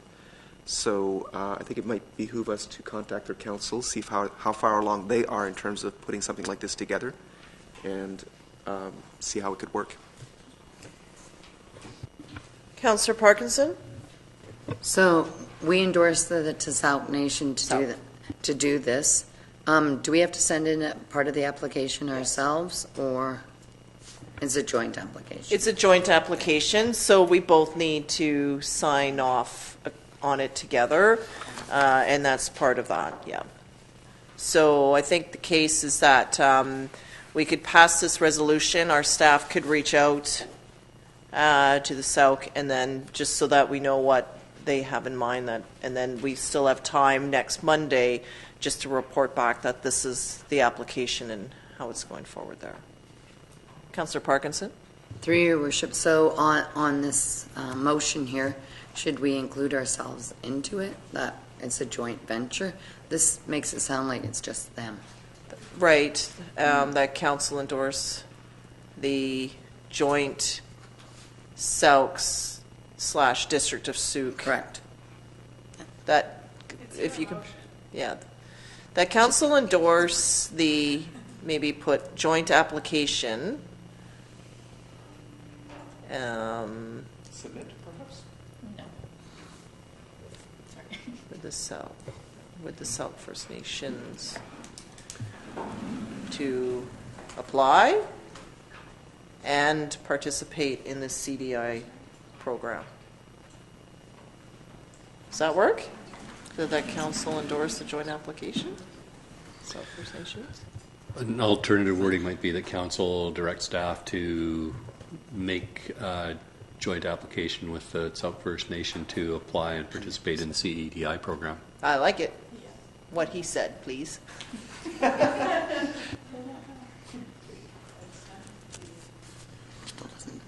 Still doesn't say us. That council direct staff to work with the Sauk First Nation to submit a joint application to participate in the CEDI program.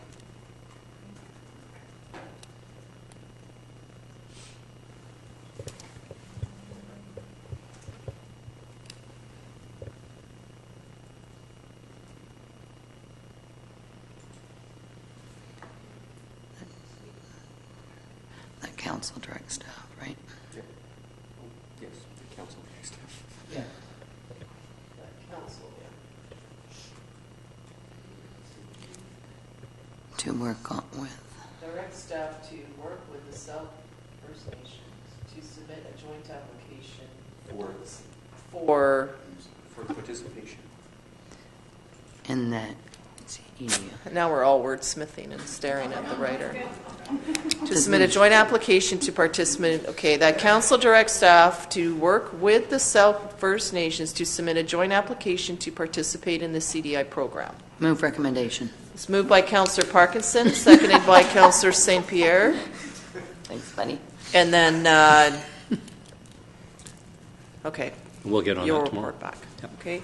Questions from members of council on the resolution? Councillor McMath? So I just want to clarify, this will come back to us to review before we proceed with Correct. submitting? Okay, thank you. Okay. Anything further? All those in favor? Opposed? That's carried unanimously. And then I think we have a motion to close the meeting to the public per section 91G of the community charter as it pertains to litigation or potential litigation. Moved by Councillor Logan, seconded by Councillor St. Pierre. All those in favor? Opposed? Motion's carried unanimously. I'd like to take a 5-minute recess, and then but a motion to adjourn the open portion, please. Moved by Councillor St. Pierre and seconded by Councillor Parkinson. All those in favor? Opposed? Is carried unanimously.